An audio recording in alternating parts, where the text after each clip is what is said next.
Good morning. Sorry for the 5-minute late start. My name is Harry Fisher. I'm chairman of the Board of Ed Estimate. Been thinking about the Board of Ed all weekend with Central Middle School. But I'm going to call this decision day meeting of the Board of Estimate and Taxation to order at 9:05. Would all rise and please pledge allegiance. I pledge allegiance to the flag of the United States of America and to the republic for which it stands, one nation, under God, indivisible, with liberty and justice for all. Thank you. This being our third decision day, and I don't recall anything like that in recent times, but I want to remind everybody that we have a hard stop at 4 o'clock. It would be nice to get out for the eclipse, which is an hour before that. And I hope that we don't have to have, for us and for the public, any 2-hour caucuses, which then cause us to have a motion to adjourn. So I would really ask everybody's cooperation in moving this forward as expeditiously as possible today. We don't have a lot to do, but we've got some very important things to do. Leslie Tarkington has reworked, and you all have it in front of you, a budget amendment form for DPW highways, streets and bridges, Greenwich Avenue ADA improvements to address some concerns that have been raised since we took that up. So I think we'll take that up first, please. Before procedurally, the motion had been previously passed, so we will need to reopen the motion, and that can only be done by somebody who voted for the motion, since it did pass with a second. So I will move that we reopen the condition for DPW highway, streets and bridges, 312 Greenwich Avenue ADA in the amount of $450, and I do need a second for I that. second that. She's not reopening the condition, she's adding money and, No, she's deleting the previously approved oh, condition. this is just the condition on the Just the 450, condition. not Changing adding the more condition. funding. Sorry, But I'll thank you, I let didn't understand the sheet. Leslie Tarkington talk a little bit, please. So this proposes that we delete, Excuse me a oh, I'm sec. sorry, I thought you asked me to Actually, I talk. think we need to vote on Karen's motion to reconsider. Correct. Yes. Is anybody opposed to reconsidering this item? Seeing none, passes 12-0-0. Now I'll recognize Leslie Tarkington to speak to. Okay, this is, Well, I'm sorry, we need a motion now.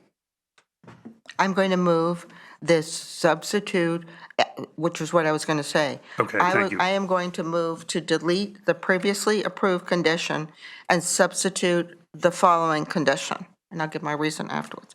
Subject to release by the Board of Estimate and Taxation, 1, upon a widely publicized to residents, Greenwich Avenue property owners, and key retail and restaurant tenants, close public hearing on Greenwich Avenue improvements. 2, together with a schematic including a parking plan with all current and to be executed parking spaces, including new placement of ADA parking spaces and related curb ramps. 3, for the 8 intersections which will be modified, any changes in pedestrian ramps, street layout, including bump outs or any sidewalk extension. 4, an overall lighting improvement and beautification plan. And this is my little mistake that I have. Number 5, and please change your 4 to 5. Plan to include any additional safety improvements, including those for all customers, including ADA for Greenwich Avenue retail and restaurants. Second. The reason is Greenwich Avenue is the primary shopping center for Greenwich and a recognized Greenwich amenity. The town assessor values Greenwich Avenue properties to include 128 commercial properties and with consolidated 100% market valuation of $1.6 billion. Greenwich Avenue represents 22% or almost 1/4 of the town's taxable commercial real estate value, which alleviates tax burden on residential properties.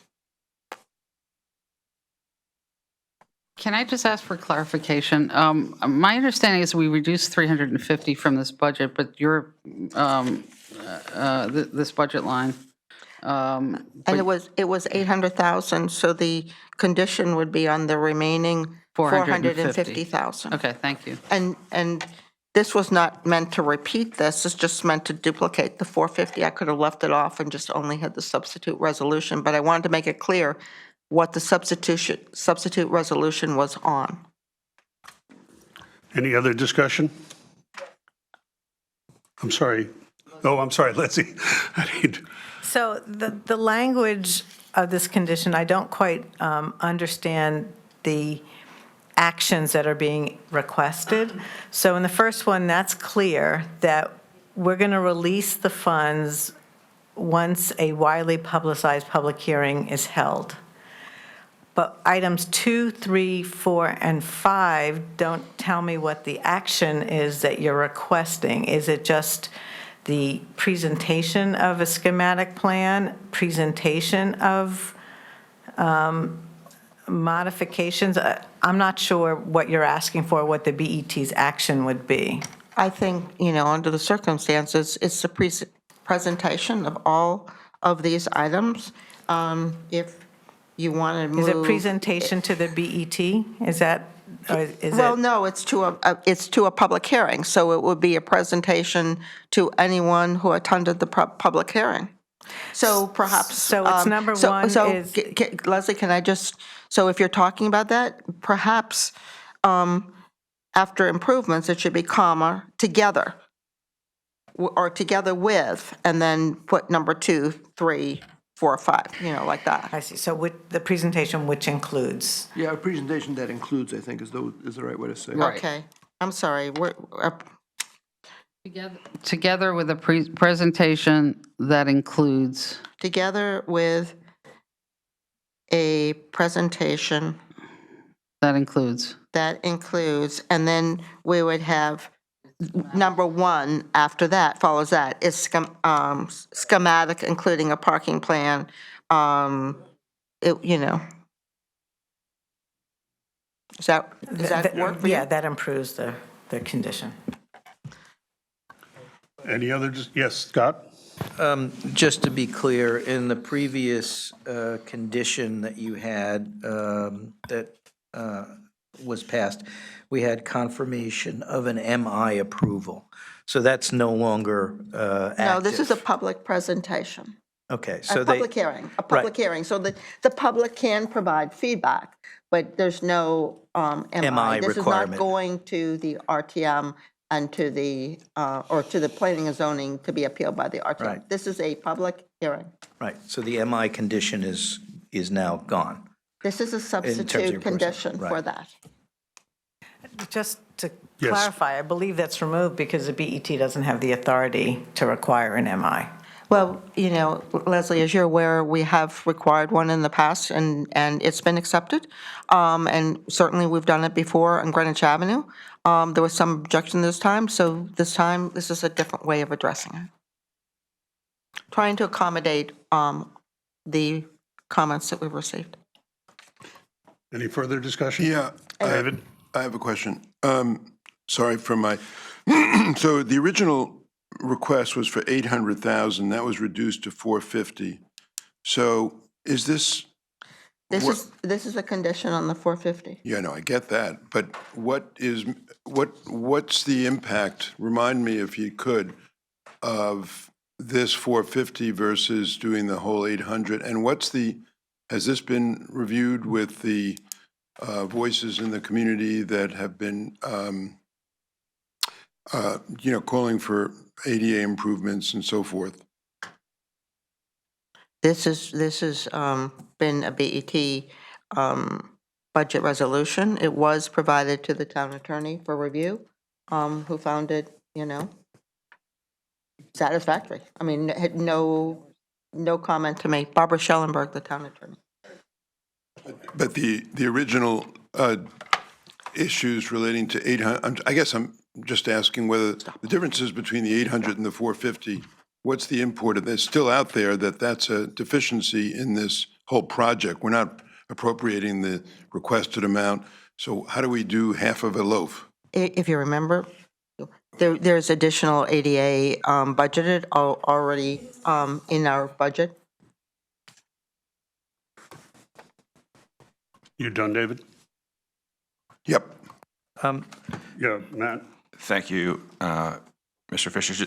Just, I think there's a typo here, and if I'm reading it right, where it says 4 in overall lighting improvement, and then it states 4 again. It should be 5, I believe. I'm sorry. I made that correction when I was I realized Okay. that I had, Okay, I just wanted. there was a mistake. Thank you. Yeah, I And just so wanted we to do point need that to out. fix that. And just quickly, I just want to make sure I understand, though, Ms. Tarkington, if the public hearing is then accomplished, is your condition met? I mean, once the hearing, the public hearing occurs, and these points have been raised by DPW, I presume, or some representative of DPW, is this condition fully met irrespective of feedback?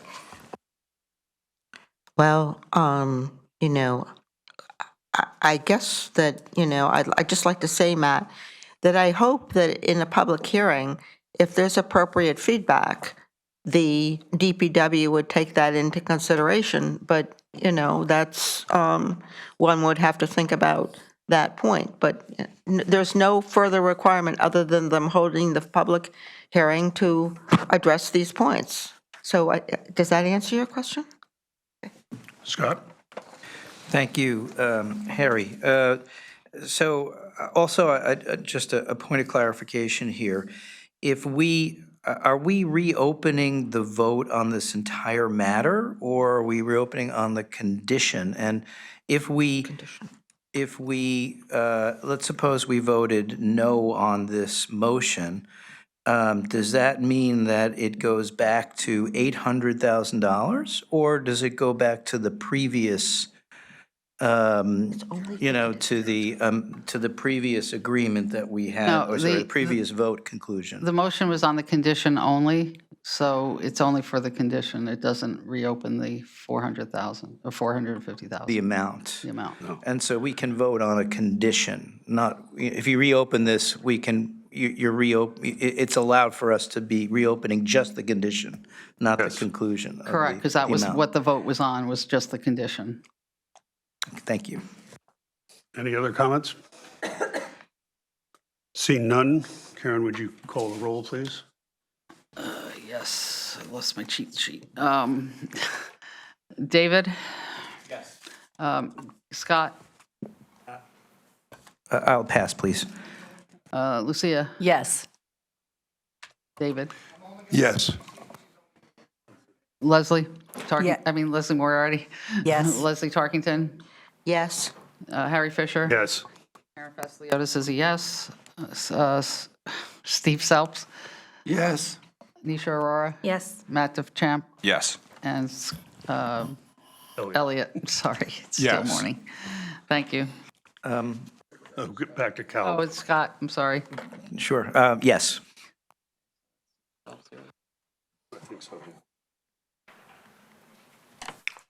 Okay, so that's 12-0-0. Thank you all. So we're going to restart at where we left off on Thursday, which is Parks and Recreation. And if Karen would call the items, please. Parks and Recreation, 801 Administration, 811 Recreation Supervision, 812 Organized Recreation, 814 Cohen Eastern Civic Center. And we have I think we have an item there. what page is it on? Do we know what page it's on?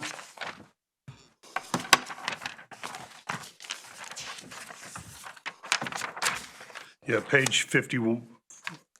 No? Nope. 14. And I'm going to move, subject to release, that was approved by the HR committee? HR committee, thank you. And the motion is subject to release by the Board of Estimate and Taxation on July 1st, 2024, should the full opening of the Eastern Greenwich Cohen Civic Center be delayed upon the anticipated opening of October 2024 by 3 months or more, the BET will revisit the timing of the Civic Center director hire, but in no case will the hire occur more than 90 days in advance of the opening. This condition will expire automatically if the condition is met. Do I have a second? Second. Okay, and I know that, I'm sorry, Lucy, I think you were supposed to present the motion, but that's okay. Do you want to do an explanation? All right. The HR committee considered this position. We did go back and forth as to whether or not we would hire somebody on the outside or the inside. And it finally came down to the Parks and Rec Department needed to fill the position. However, there is anticipated an opening in October 2024. If that does not happen, we would have somebody just basically hired with nothing. Well, I'm sure they can find something to do, but basically nothing to do in as far as their job title is concerned. So we put in a condition saying that if it is delayed, that we would revisit the position and adjust the start date accordingly. However, we don't want them to have to come back to the BET, so we put the automatic expiration if the facility opens on October 2024. It's been moved and seconded. Any discussion? Leslie Moriarty. I'm just going to make this very quick. I'm going to vote against this motion. I think this is micromanagement. I think the department has a sense of fiscal responsibility and would not employ this person before it's actually needed. Any other discussion? I would just add that this passed 4-0-0 in the HR committee. Are there concerns, sorry, Mr. Fisher, Sorry, thank go you. ahead. It's just quick, since this went through HR and it passed, as you pointed out, I mean, are there concerns about the ability to hire someone with these types of conditions put on it? I mean, if I'm just thinking through finding an open position here, and we're like, well, we don't know what the start date is, and it could be delayed, and so on and so forth, like, does that create concerns in your minds, getting quality people? We actually asked that of the Parks and Rec director, and he was willing to live with this condition. So he said that they could work with that. They didn't have a concern. Any other discussion? Yeah. I'm going to also add that, I think he's fully confident that it will be opening in October, but, again, we just wanted to hedge our bets. Mr. Kalb? If this language is accepted, I think I would suggest that there's a small error in the last line. Instead of in advance of the opening, it would be in advance of the opening. I removed that D. Thank you. Sorry. That's okay. Okay. And while we're looking at Scribner's, shouldn't it be in advance of the anticipated opening? I can live with that if everybody else can. Okay. Anything else? You would call the vote, Karen, please? Sure. Elliot Olczak, I'm going to vote yes. Matt Champ, No. Nisha Arora, Yes. Stephen Selps, No. Karen Fastliotis is a yes. Harry Fisher. Yes. Leslie Tarkington. Yes. Leslie Moriarty. No. David Weisbrod. No. Lucia Jansen. Yes. Scott Kalb. Yes. And David Alfano. Yes.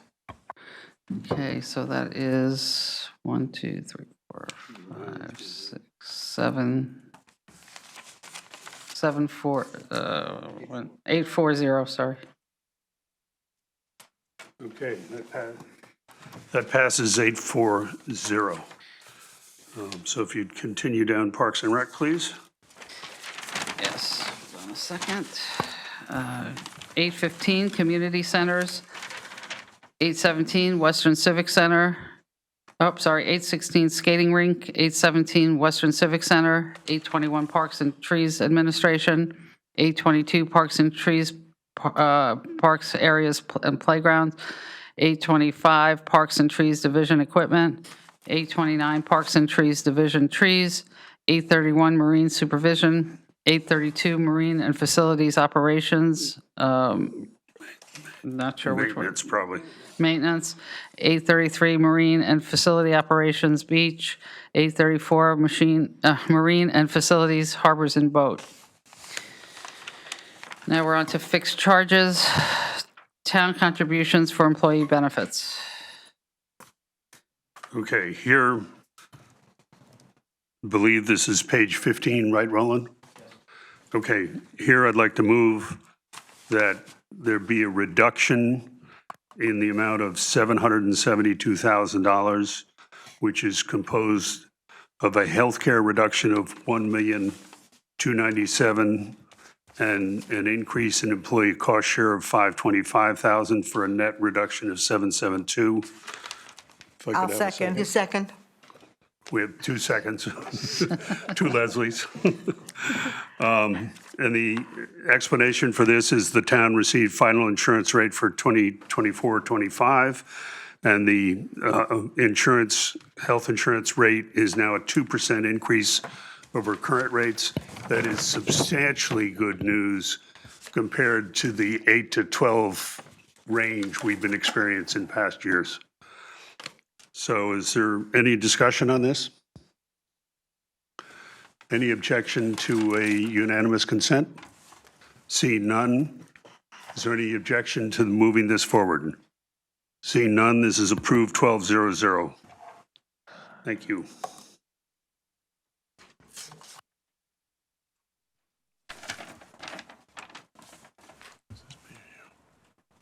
Sorry, just writing that down.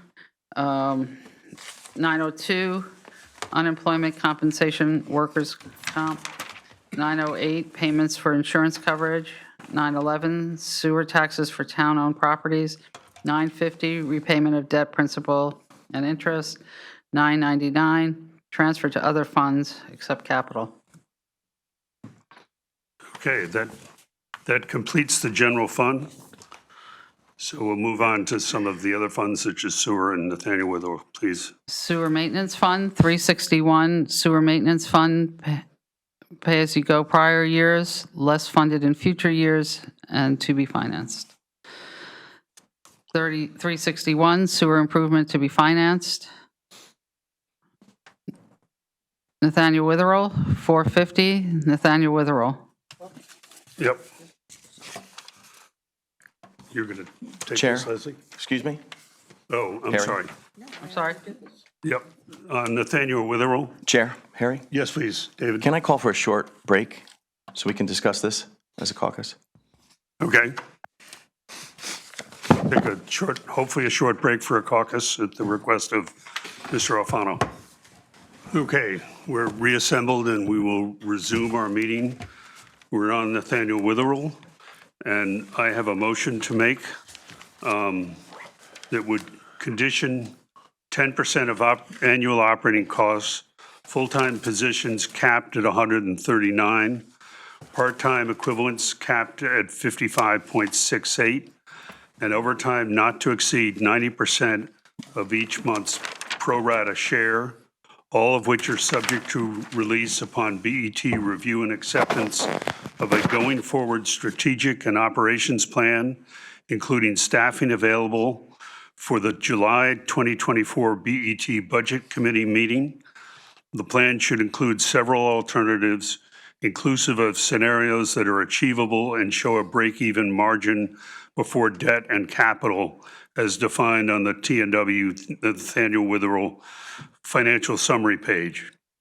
If the Nathaniel Witherell cannot achieve an operating break-even as defined above by December 31st, 2024, the board of the Witherell will work collaboratively with the BET to pursue alternative strategic ideas that would help restore the financial stability of the organization and its long-term viability. These strategic ideas include, but are not limited to, privatization of the facility and/or reconsidering a plan that reduces the size of the operation. May I have a second, please? Second. Seconded by Mr. Alfano. The reason here is that TNW has had a series of years with higher losses than expected, much of which was caused by the fast-changing nature of the healthcare industry, tightening revenue sources, and higher staffing levels and costs. TNW's current objective is to expand relationships and services to maintain the census above 180. Despite recent efforts, the census is still in the 160s, which is over 10% lower than the targeted level. It is unclear whether strategies focusing on increasing revenue can be consistently obtained. It is unclear how operating costs, of which staffing is the largest, can adjust with varying census levels. Given the recent operating loss levels, it is critical that TNW and the town reach agreement on a market strategy that minimizes the town's overall costs and reduces fluctuations in financial performance. With that, I'll call for discussion. So I'll start, Mr. Chairman, if I may. Yes.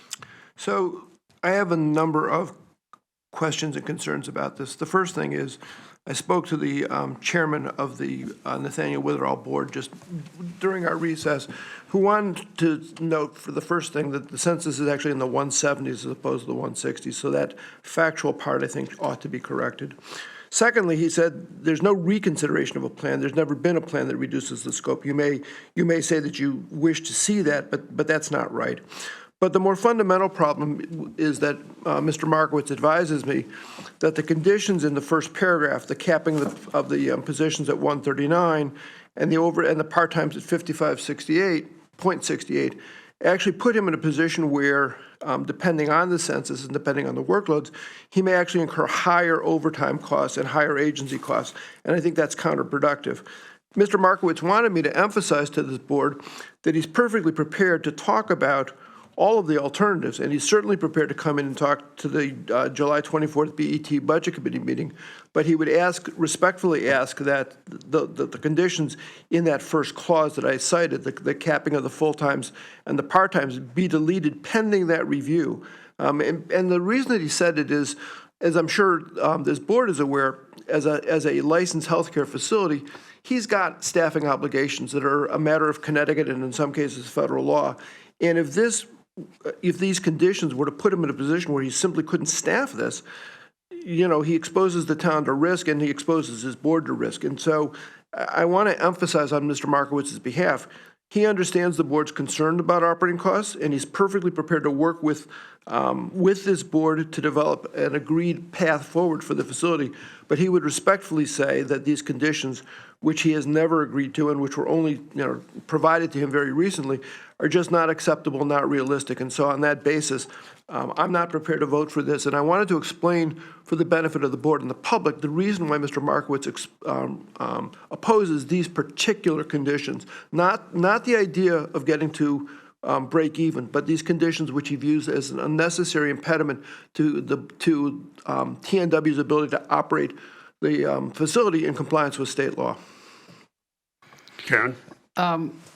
First of all, these conditions would not be taking effect until July 1, and they're coming in with a plan in July. So the conditions that you're quoting will probably have minimal impact on the operations of the facility up until July 1. And even then, the plan is supposed to come before us for review and consideration, and the condition can be dropped at that point in time. So to say that this would impede the facility, we heard both in the law department and in human resources that their current staffing is adequate for their current plan, if you will, and that they would be looking at that staffing for whatever plan they put forward, and likely that it would not suffice, but at that point in time, we can make that decision as the board. We don't know what the plan is yet. The plan right now is continuing on with current services. Then they would come up with a strategic plan. We've come up with many, many plans over the years for Witherall, more than I care to even say in the 20 years that I've been involved in town government. We had Project Renew. We've had other models of healthcare that then fall by the wayside due to the changing nature of the healthcare business, especially for long-term care. It is a concern. We are bleeding money from this facility, and people will, basically say, well, what's the price of taking care of older folks in our community? Certainly. As an elder law attorney who's had clients in the facility, I've seen the quality of care go from stellar to, I don't want to say less than stellar, but certainly there have been issues throughout the years.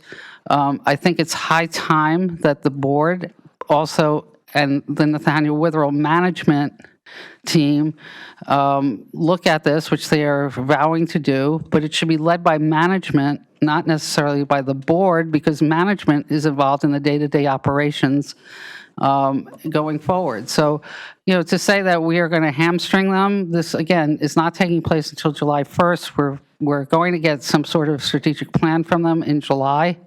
And I don't see that this will be necessarily a major impact.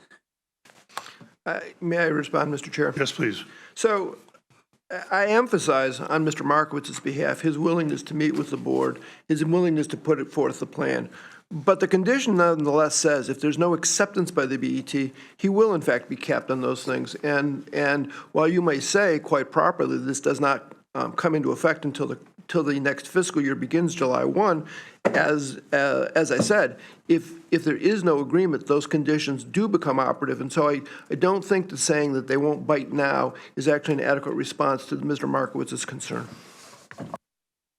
Other discussion? Yeah, David? I have a question. So who's making the motion? I made the motion and Mr. Alfano seconded. So, Mr. Alfano, we just got this, just for the public. The motion has been circulated about a half hour, maybe 20 minutes ago. So we're all reading it for the first time. And I have to ask Mr. Alfano, have you reviewed this motion with the facility management, with anybody at Nathaniel Witherell? I had some back and forth with Mr. Markowitz this weekend, as well as This motion that you're making, which was written this morning. not this motion, other language, and No, this but is this what came of motion, it. you're Mr. making a Vice motion. President, please let him respond. Go ahead. Not this entire motion, but language added to the motion and, Right. You know, So it's maddeningly frustrating to be on this board. Things are written on the fly, in haste, without showing it to the people who run the facility. I mean, we all know that Nathaniel Witherell loses money. We all are committed to seeing if there are alternatives to manage the facility with less loss or no loss. But it's not constructive to write things on the fly with language that's inaccurate without showing it to the facility management and then ask for a vote. I mean, the process is just dysfunctional. It's broken. It's chaotic. Can I, you're great at the sound bites, David. I mean, the process isn't broken. When Mr. Markowitz took over the board, he promised us some improvements by 6 months. And that was, last October? And it's now, it was, okay, well, whatever. It's been over a year. So, there's a lot of frustration with Witherell. We know how great the facility can be. I mean, I've seen it when it's been great, and I've seen it when it's been not so great. We've gone from 5 stars to 1 star to, I don't know what the stars are today, maybe 3 stars, and pending. Again, there's a lot of frustration on this board because we keep hearing of different plans, we keep hearing promises, and there are promises not kept. And the people that are suffering, the people that will be impacted by this are our most vulnerable. So I don't think it's too much to demand of Nathaniel Witherell to come up with a plan in July for us to have that condition, to have that discussion and condition the facility to what it's at now, because, I mean, it's functioning now, and then have that discussion and move forward. You want to speak, Liz? Yeah, just- Ms. Tarkenton? So I'd just like to add to Ms. Fasciolota's comments, when we received the last economic report, Witherell, year over year, is doing $3 million worse through our first 8-month period through the end of February. So I think there is reason to express concern about the operations currently, not just historically. Ms. Moriarty? I just want to add to the comments of Stephen and David. First of all, this condition talks about providing alternative strategic plans, and it's the BET review and acceptance. Is it of alternative plans or a single plan? First of all, one question. Second question is if there is disagreement, if there is not alignment between the Witherell Board of Trustees, who have responsibility for functioning this, and the BET, who is looking at the budget issues.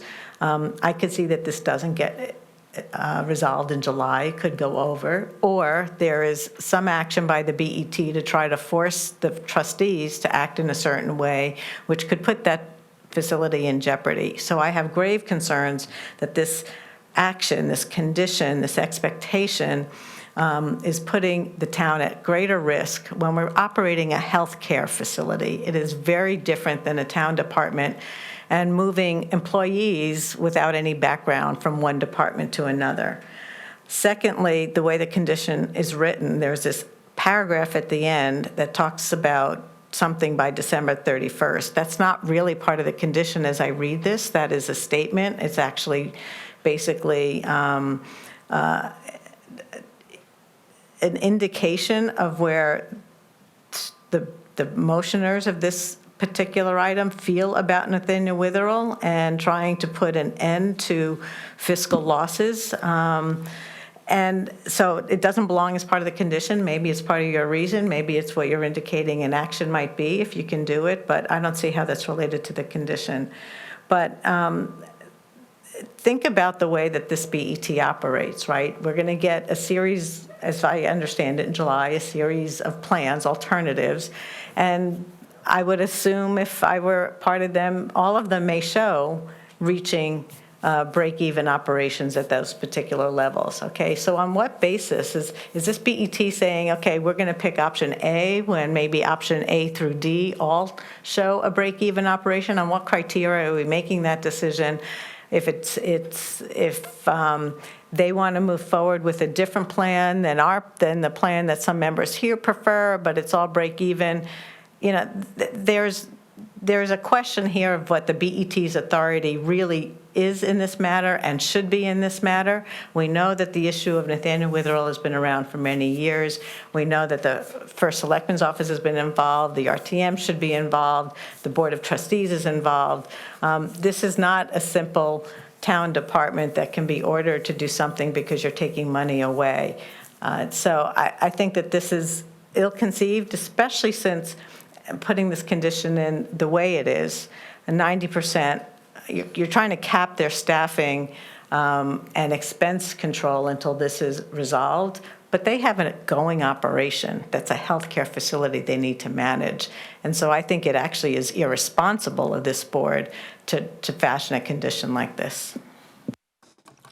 I'm going to answer that, point out that the condition is on 10% of the annual operating costs, and that we'll be getting these reports at the beginning of the fiscal year.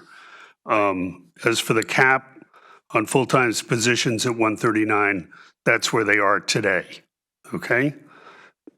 Part-time positions are capped at 5568. That's where they are today. We don't want them to just go and spend overtime, and they shouldn't have to, since they are under their capacity, desires. So, and I would point out that I don't think the BET is going to be irresponsible and force Nathaniel Witherell to do things that it shouldn't otherwise do. So, If I can respond, just to clarify Sure. the numbers we got in the census from Mr. Markowitz this morning is that they're at 174 today, plus 6 additional residents who are in the hospital. So they're at 180. So the census fluctuates, which means staffing needs to fluctuate to meet those needs. They often use the overtime to be able to get to that position.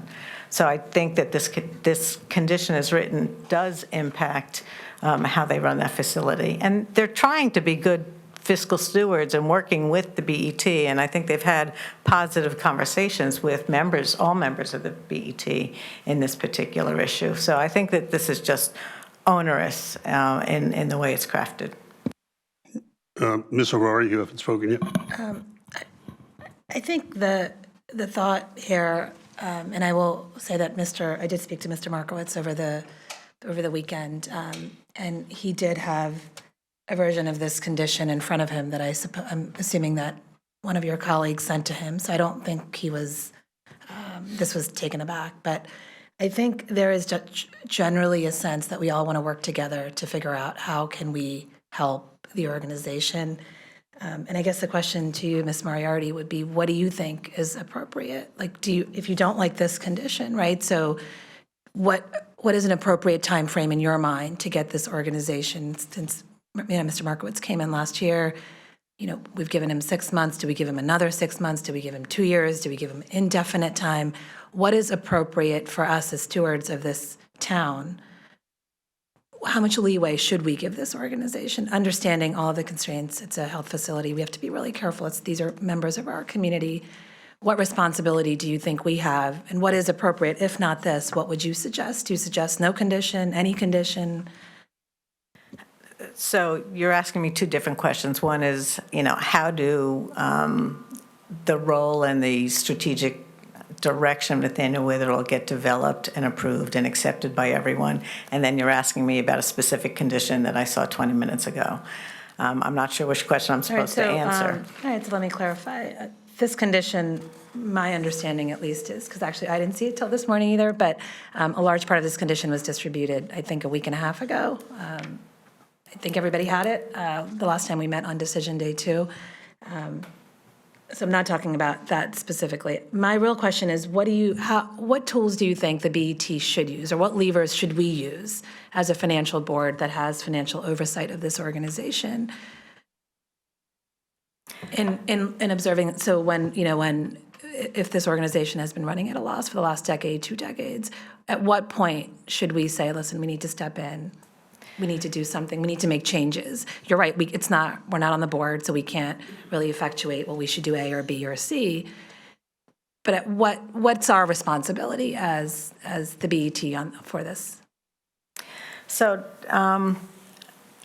first of all, just to correct the statement, as far as losses over 20 years, remember there was an agreement that the town was willing to underwrite some of the expenses to have this facility run and operate. So, and that fluctuated potentially. I don't know the historical performance for 50 years or 30 years, but, they were operating, I think the town agreement was about a $3 million, it had gotten to about a $3 million annual support for the operation, and everything was fine. Things started to fluctuate as healthcare changes, Project Renew changed and focused the discussion on it. So it's a more recent problem.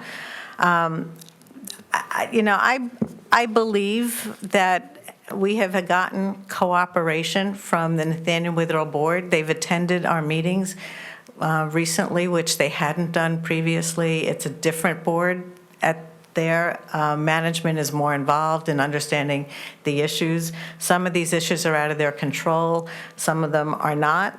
But I think there is a cooperative and a positive discussion and conversation that we have with the chair of the trustees, with Mr. Markowitz, that I don't think we should try to put obstacles in his way, but we should continue to have this discussion. So I wouldn't condition this. I would, condition it just on, condition the annual operating costs upon him coming to July if we don't believe he's going to meet what he told us that he would be absolutely willing to do and is working towards that.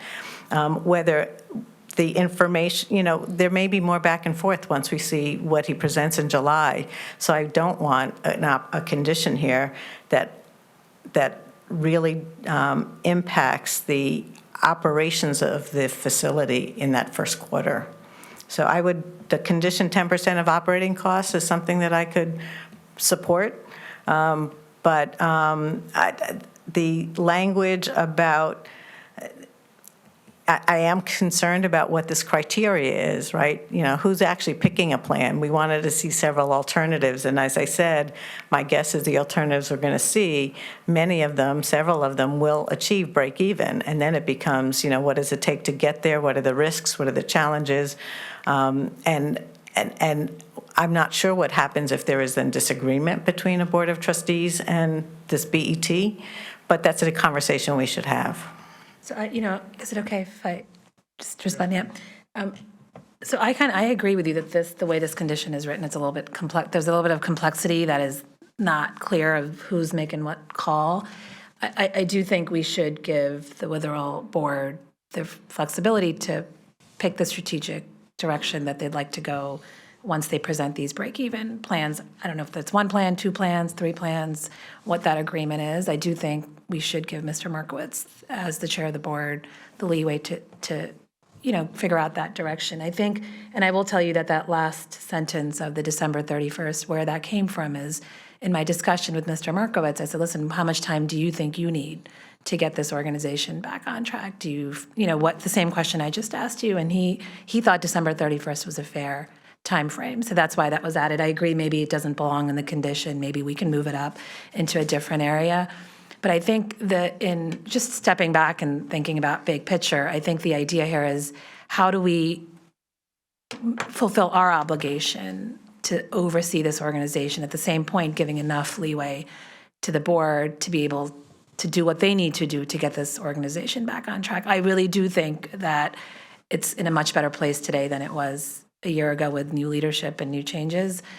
But some of the board members are the same, as you know, from who were there before. It's just a little bit of shuffle. But I think we need something, is the point. But it would be great if we could have worked collaboratively on this, and I think we did try over the weekend, but it didn't look like we got there. But it would have been good if we could have gotten someplace where we can all agree that we need some oversight. And I'm not the liaison to this, so I think the liaisons were speaking to Mr. Markowitz perhaps more than I was, but I do think that there's something that we need to do as stewards and doing oversight of this organization. So I think this is okay. I agree, we can probably fine tune this and get it cleaner, but So- open, yeah.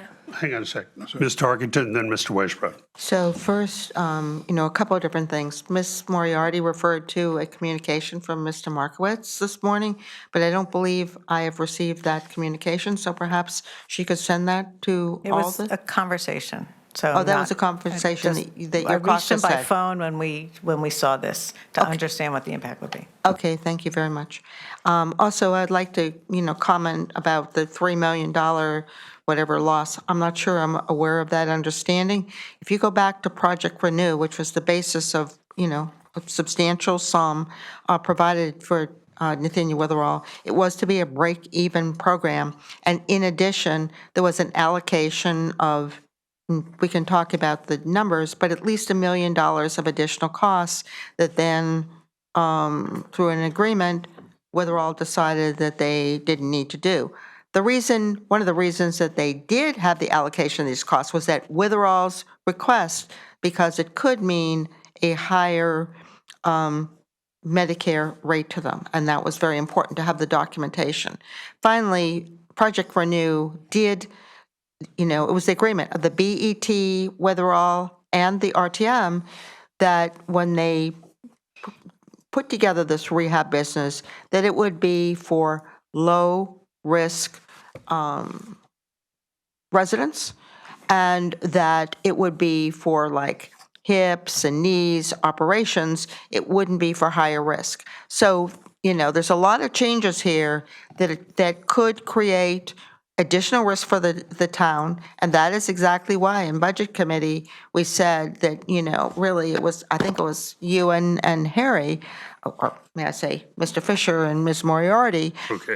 agreed to, advise what they would like to see in this plan, because we're concerned about the risks that are related to the plan. So, quite frankly, there's a lot of issues here, and, I think that collaboratively, people are trying to address, what was discussed at Budget Committee without ever having the meat and bones of what was discussed, together with how do we manage that, at least for some period until we get that report.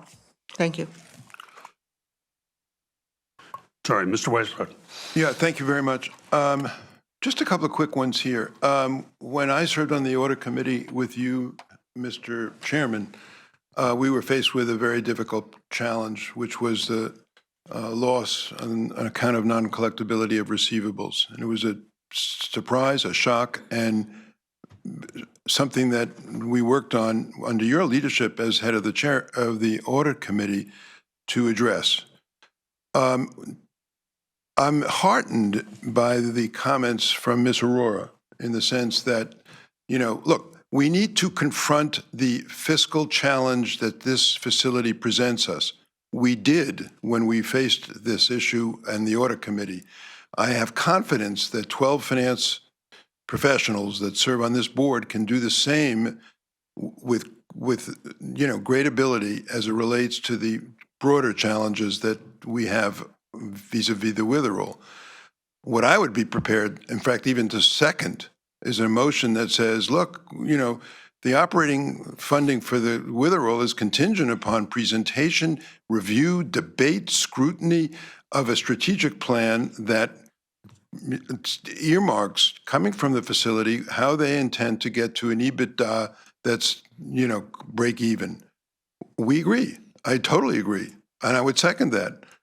The issue I have is putting all these crazy conditions on the fly when we really don't understand. At 5:30 in the morning, when a nurse calls in sick, they got to look up and say, are we at 55.68 of the part-time? You can't do that to a facility that's managed by the state and it's a healthcare facility. It just doesn't make sense. So if this were altered to say, let's have a robust plan that we all look at, evaluate, and scrutinize, like we did when we had the issue with the receivable, whole different story. I just would remind you that the 55.68 is what's in the TOO. But, Mr. Chairman. Mr. Selps?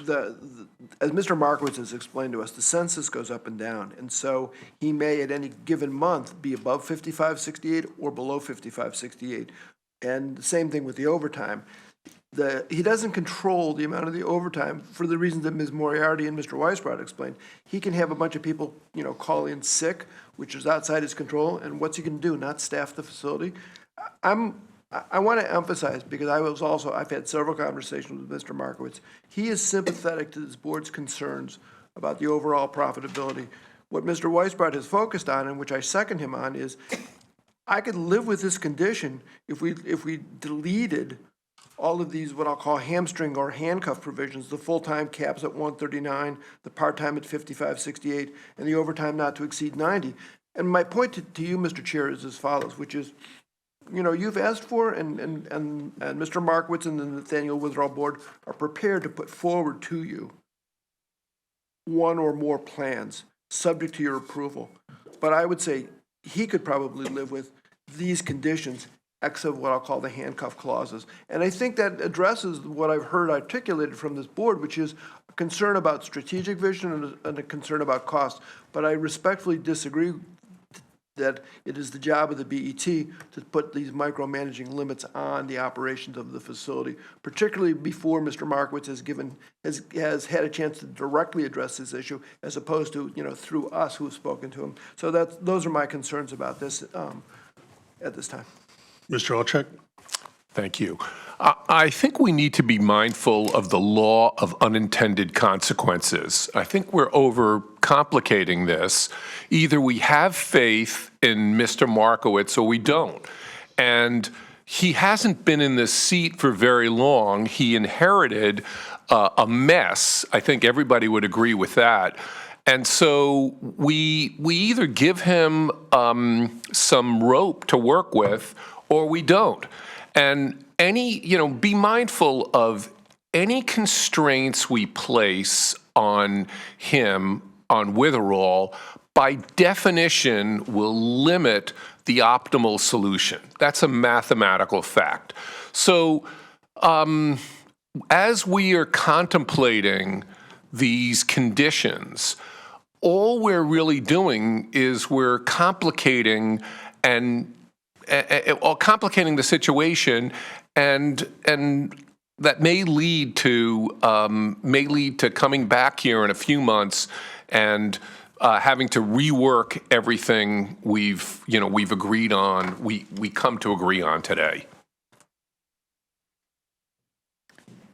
Harry, can I? Ms. Aurora?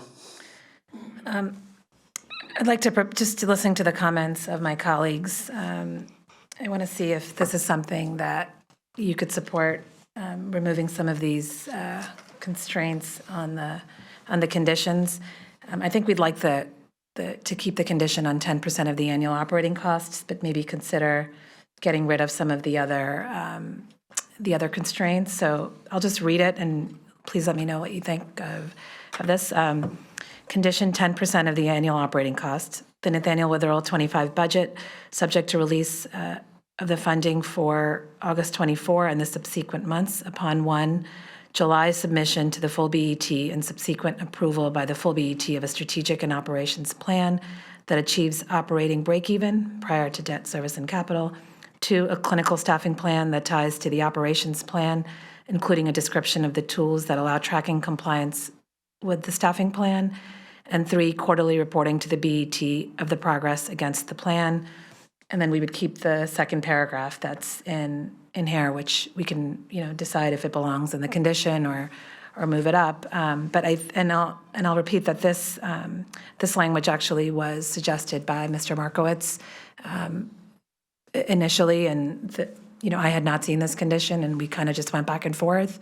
But if that's something that you think your members of, maybe Stephen, if you could think about and something you could support, I think then we could maybe get to something more collectively.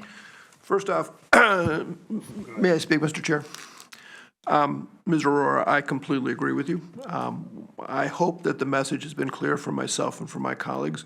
We want to work with all members of the BET to come up with that. I would have no problem at all supporting that as a condition. I'd have no problem at all supporting that as a condition. So without reservation, I would accept that. Mr. With Chairman? the change of August to September as the proposer of this, I would, It's fine, this August, it's fine. okay. I'd accept that modification. Mr. Alfano, do you accept? I think Scott wants to speak. Oh, I accept. Yes. Okay, then Scott Kalb. Thank you, Mr. Chairman. I'm heartened by the discussion back and forth and the listening and the changes that are being discussed. I think it's very positive. I sort of agree with everybody. We know that this has been it's been a drain on the finances of the town. But at the same time, we have new management, very capable, and we want to give them the opportunity to be able to sort of fix this and get it back in shape. So I like this idea. I do, however, have a problem with the second paragraph. I don't necessarily disagree with trying to have some time frame, but I don't like this idea of, it doesn't seem to be, it just seems to be a statement, and I think it will cause unnecessary angst in the community. We may very well want to discuss a strategic plan that would include private management of some kind, but I think this last sentence is unnecessarily provocative and could cause a lot of concern in the community and among the staff at the facility. And I don't think we need to include it in order for us to execute what it is we want to execute. So I just don't think it's necessary to have that, certainly the last sentence. And then the first part, the idea that we want to work collaboratively and that we want to try to target this, that makes a lot of sense. I'm just not sure it belongs here and in the form that it is, because it just seems to be a statement. So I respectfully, I would really want to remove that last sentence, because I think it creates, as I said before, potentially a lot of concern in our community, and we don't need that. It doesn't impact what we want to do one way or the other going forward. And for the first sentence in that second paragraph, respectfully, I think it has to be changed so it's not just a statement. If it is a statement, we really don't need it here. And if it is, you want to do something with it in the condition, that's a different matter. But the idea that we want to work collaboratively, is part, I think, of the discussion of when they submit that plan or those alternative plans. Mr. Chair, can I make a request? Only because there's so many words being thrown around here, can we ask that we see a copy? Yeah, I'm trying to email it. I'm just Okay, if you fixing the email grammar. it to, I guess, to Roland, email it I'm to all just of us. emailing it to all of you, and I'll email it to Roland. And maybe he can make the hard copy, but, and if discussion is finished, maybe we move on in the budget until we get the hard copy. We may need to recess for a short period of time just to make sure everyone understands it the same way, but maybe we don't have to hold up. Okay. I'd just like to answer Mr. Kalb that in regard to the last sentence about these strategic ideas include but are not limited to privatization of the facility and/or reconsidering a plan that reduces the size of the operation. It's already been well publicized in the community by the commission or committee that met a couple of years ago that and put out an RFP for privatization, that's one of the options. So I don't think it's in any way inflammatory to include that. And, I also remind everybody in the community that in New England, there are only 2 municipally owned nursing homes, the other being on Nantucket. So, this has been discussed in the community for many years and should be part of the discussion now. I think I'll accede to Ms. Moriarty's suggestion. The language that Ms. O'Rourke put forward is going to get printed up. And so we will come back to, unless there's an objection, we'll come back to Nathaniel Witherell after we've gone through a few other things and wait till the printed version is distributed to us. So with that, if we could move on to the, Yep, school lunch fund, 670. oh, I'm sorry?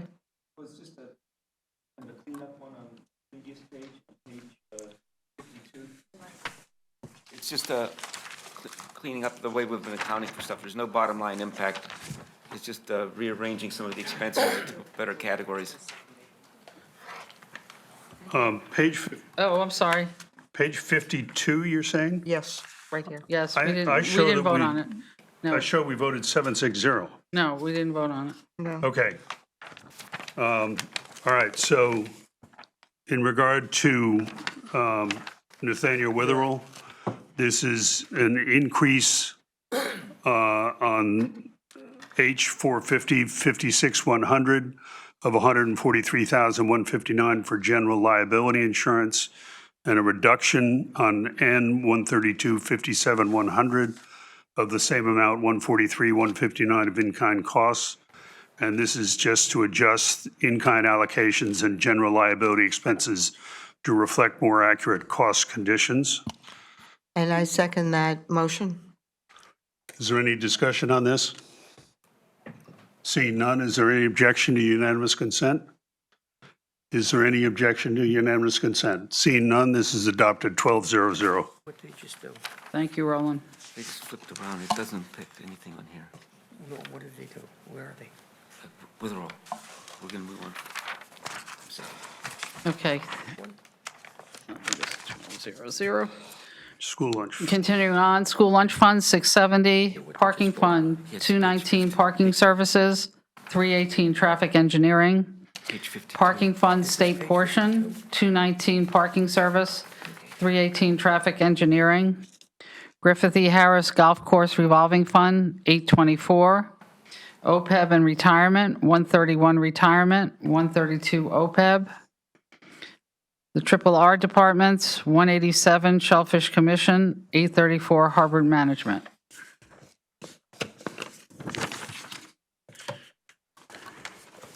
Are you, he's going to get the print now. So we would just take a short break here. I'm sorry? Yeah, as Leslie says, a comfort break if anybody needs it. Please try to be back by 11:15.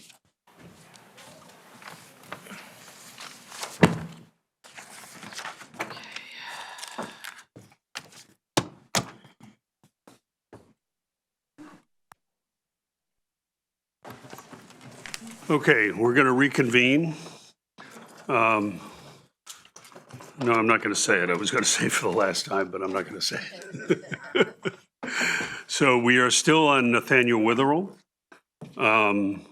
That's what has had us going back and forth, just for the public's knowledge, is the Nathaniel Witherell condition. I think at this point, recognize Ms. Aurora to give our final proposal, please. Okay. I think I have the most recent. Do you have another cleaner version, Leslie? No? Okay. All right, so if I make a mistake, just correct me. So it's, the condition is condition 10% of the annual operating costs. Budget. All right.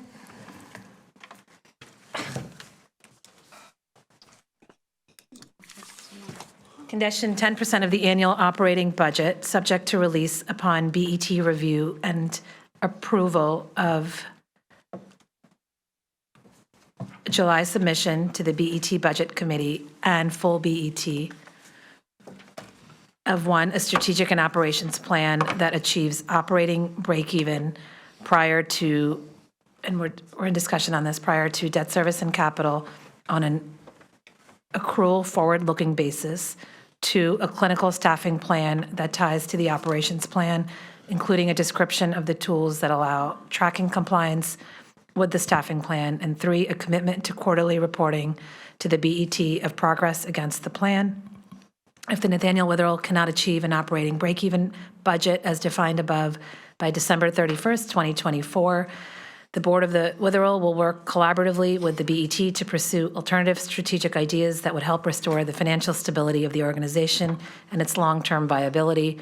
These strategic ideas include, but are not limited to, private management of the facility and/or reconsidering a plan that reduces the size of the operation. Okay. As the original proposer of the condition, I accept those changes, Mr. Alfano. I accept those changes also. Okay, so we have a motion on the table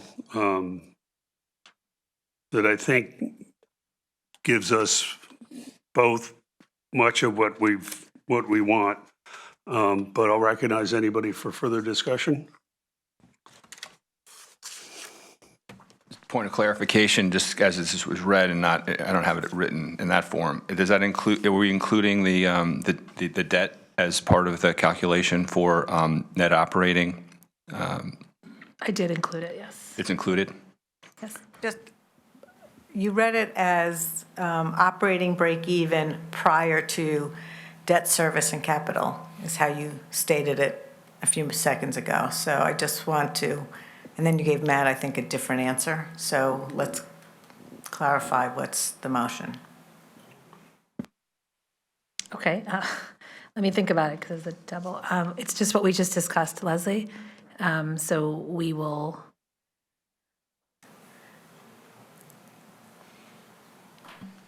Do you want to correct? Why don't you correct it? Read it the way you would like it to read, and then I'll say yay or nay. So I believe it should say achieves operating break-even prior to debt service at capital on an accrual forward-looking basis. So that is exactly what I read, but I agree that when the version I gave to you, I know we took that out, but we're going to put it back in. And that's what I read, and I think that's what Harry accepted, Correct. and that's what David seconded. Okay. Matt, thanks for confirming. Yeah. Any other discussion? Seeing none, I believe we call for a roll call vote, please. Elliot? Elliot? Sorry, I will vote in favor. Matt Champ? Yes.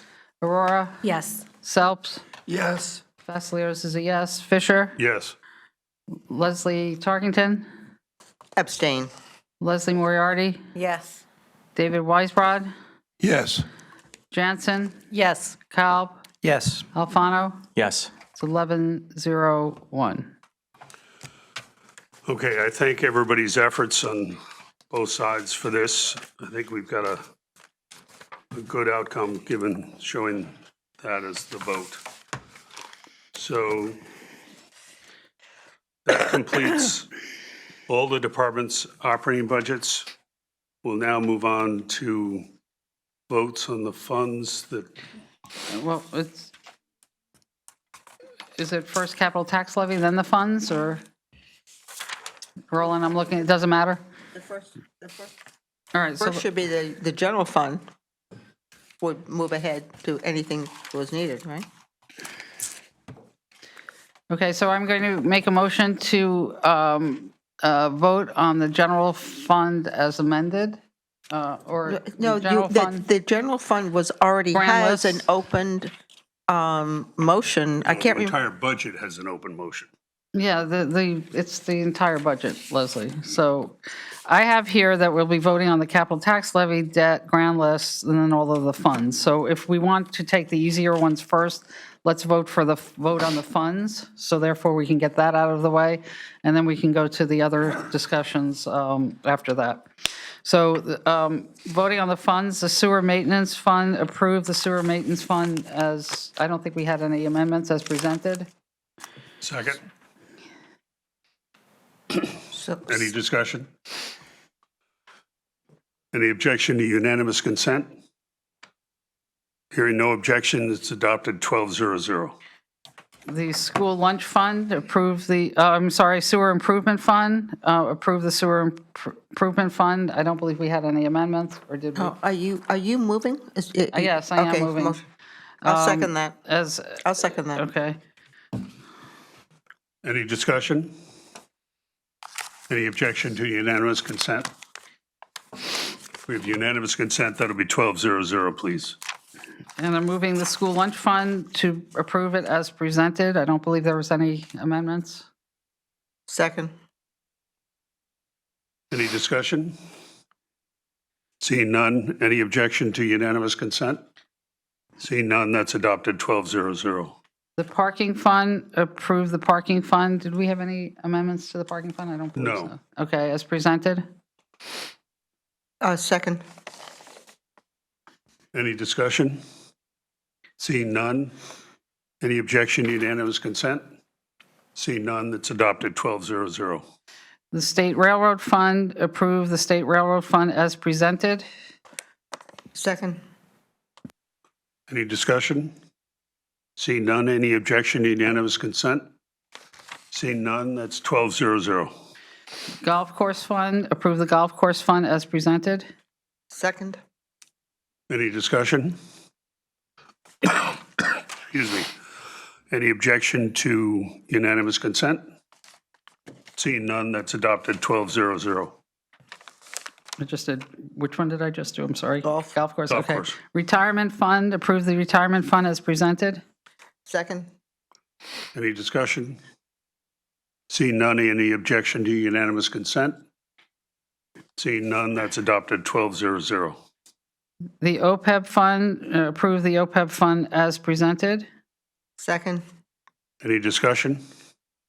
Seeing none, any objection to unanimous consent? Seeing none, that's adopted 12-0-0.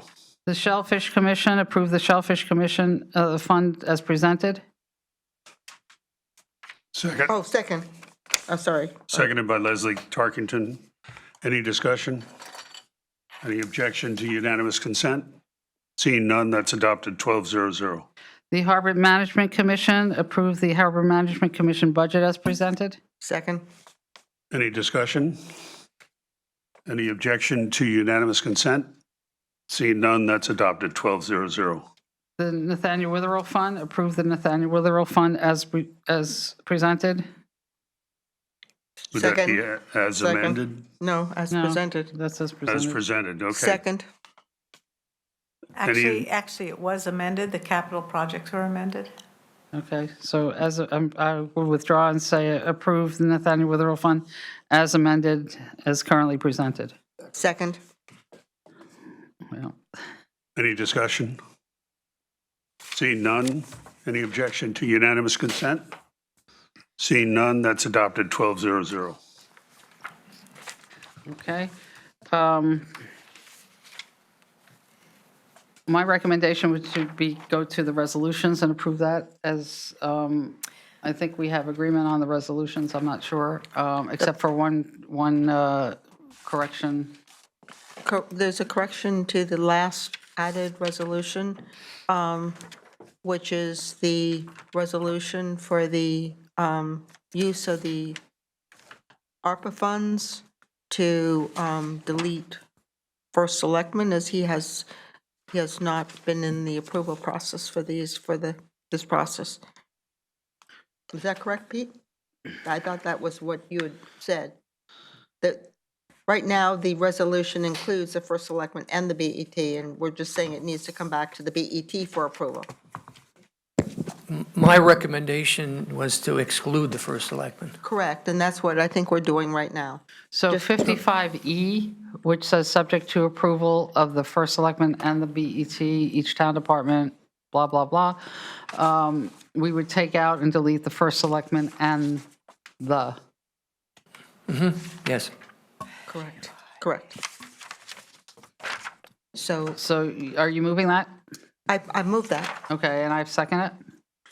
Okay, it's been moved and seconded. Any discussion? And it's page 11 of the resolutions, if anybody's. Just make Okay. sure that I understand. Oh, yes, okay. Any discussion? Seeing none. Any objection to adoption by unanimous consent? Seeing none, that's adopted 12-0-0. That's the first resolution. That was resolution 55E. Must have them. I'm sorry? It was 55E. Okay, Oh, okay. So we were just making the change to that resolution. Okay. Now we need to move the entire, well, I don't know, there was another resolution in the package that we had, the Central Middle School debt amortization. I don't know if that falls within the resolution. That's under the bonding resolution. Correct, but we're considering resolutions, so, Well, it's related to, you skipped over the budget schedule, so it's related to the capital tax levy conversation. So I want to defer action on that. okay, so I thought that we could get this done, but okay, that's fine. So we will just approve 1 to 55 of the resolutions, grants and other receipts, and then defer the bonding resolutions till after the capital tax levy, debt, and grand list, I guess. discussions. If it helps, typically we do vote separately on those two resolutions. Correct, I understand that. That's why I was going to take it up next, but we will defer it. Okay, so I guess we're at the capital tax levy? okay. Is that where we are? Actually, Or are we question, with I'm the- sorry, are we taking a vote on the resolutions 1 through 55, or we're going to defer? We already did that, I thought. Oh, We acted on the okay. change. Let's defer that till we Okay. vote on all the bond, but at least we voted on the change, and then we can just go through it rapidly. Okay, so we're at the capital tax levy. I believe Mr. Weisbrod. So yes, Mr. Chairman, yes, I do have a, excuse me, an amendment to increase the capital tax levy by a further $4 million. So the plan, the capital plan, even when we adjust for the $60 million capital tax levy, results in violations of BET capital policy guidelines beginning in fiscal year '29. So in that year, that year projects funded by. Yeah, excuse me, do you have a second on this? Well, I'll second it. Mr. Self seconds, okay. I did. My motion is to add $4 million to the capital tax levy. Seconded by Mr. Phelps. Now you can continue. Thank you. So what I note is that even with an increase this year to $60 million in the capital tax levy, we still have violations of the BET capital policy guidelines beginning in fiscal year '29. And that year, projects funded by taxes would fall to 3.9% versus the policy guideline minimum of 10%, and debt service as a percentage of the budget would be 11.69% versus a policy guideline maximum of 11%. And then when you go out further to fiscal years 30 and 31, the ratio of the projects funded by taxes declines to a negative number, negative 5.7% and negative 14% respectively. In other words, the capital plan shows that beginning in fiscal year 30, the town would need to borrow money to service debt, which would result in a statutory violation, which is not permissible under law. So in order to alleviate these pending violations, I am proposing a $4 million increase in the capital tax levy. Now, I will say that some have said, well, you know, if there's a delay in central, I asked the controller to run a few scenarios. If we were to delay Central Middle School by a year, would that alleviate the issue? And the answer is no. If you push out Central Middle School by a year, you still wind up with a statutory violation in fiscal year 30-31, and you violate the debt policy restrictions on debt service as a percentage of budget in fiscal year 28-29. If you pushed out Central Middle School 2 years, even then you wind up with a negative in fiscal year 30-31. Of course, I don't think we would envision pushing out Central by 2 years, given the instability of the structure, as witnessed over the weekend. So I think the logic here is really quite simple, that we're really compelled to, under the modified pay-as-you-go structure that we follow, we're compelled to pay. We have to implement the pay part of the pay-as-you-go in order not to violate our debt policy limits and, more importantly, statutory restrictions. Thank you. Any other discussion? I'd just like to make another point. I participated when Pete Minarski met with the rating agencies to review our creditworthiness in advance of issuing debt. And I would, I'd like to ask Mr. Minarski if he believes, in his view, that this is something that the rating agencies look at, that they look out many more years in advance, multiple years, to look at what capital spending is and adjust their credit ratings accordingly.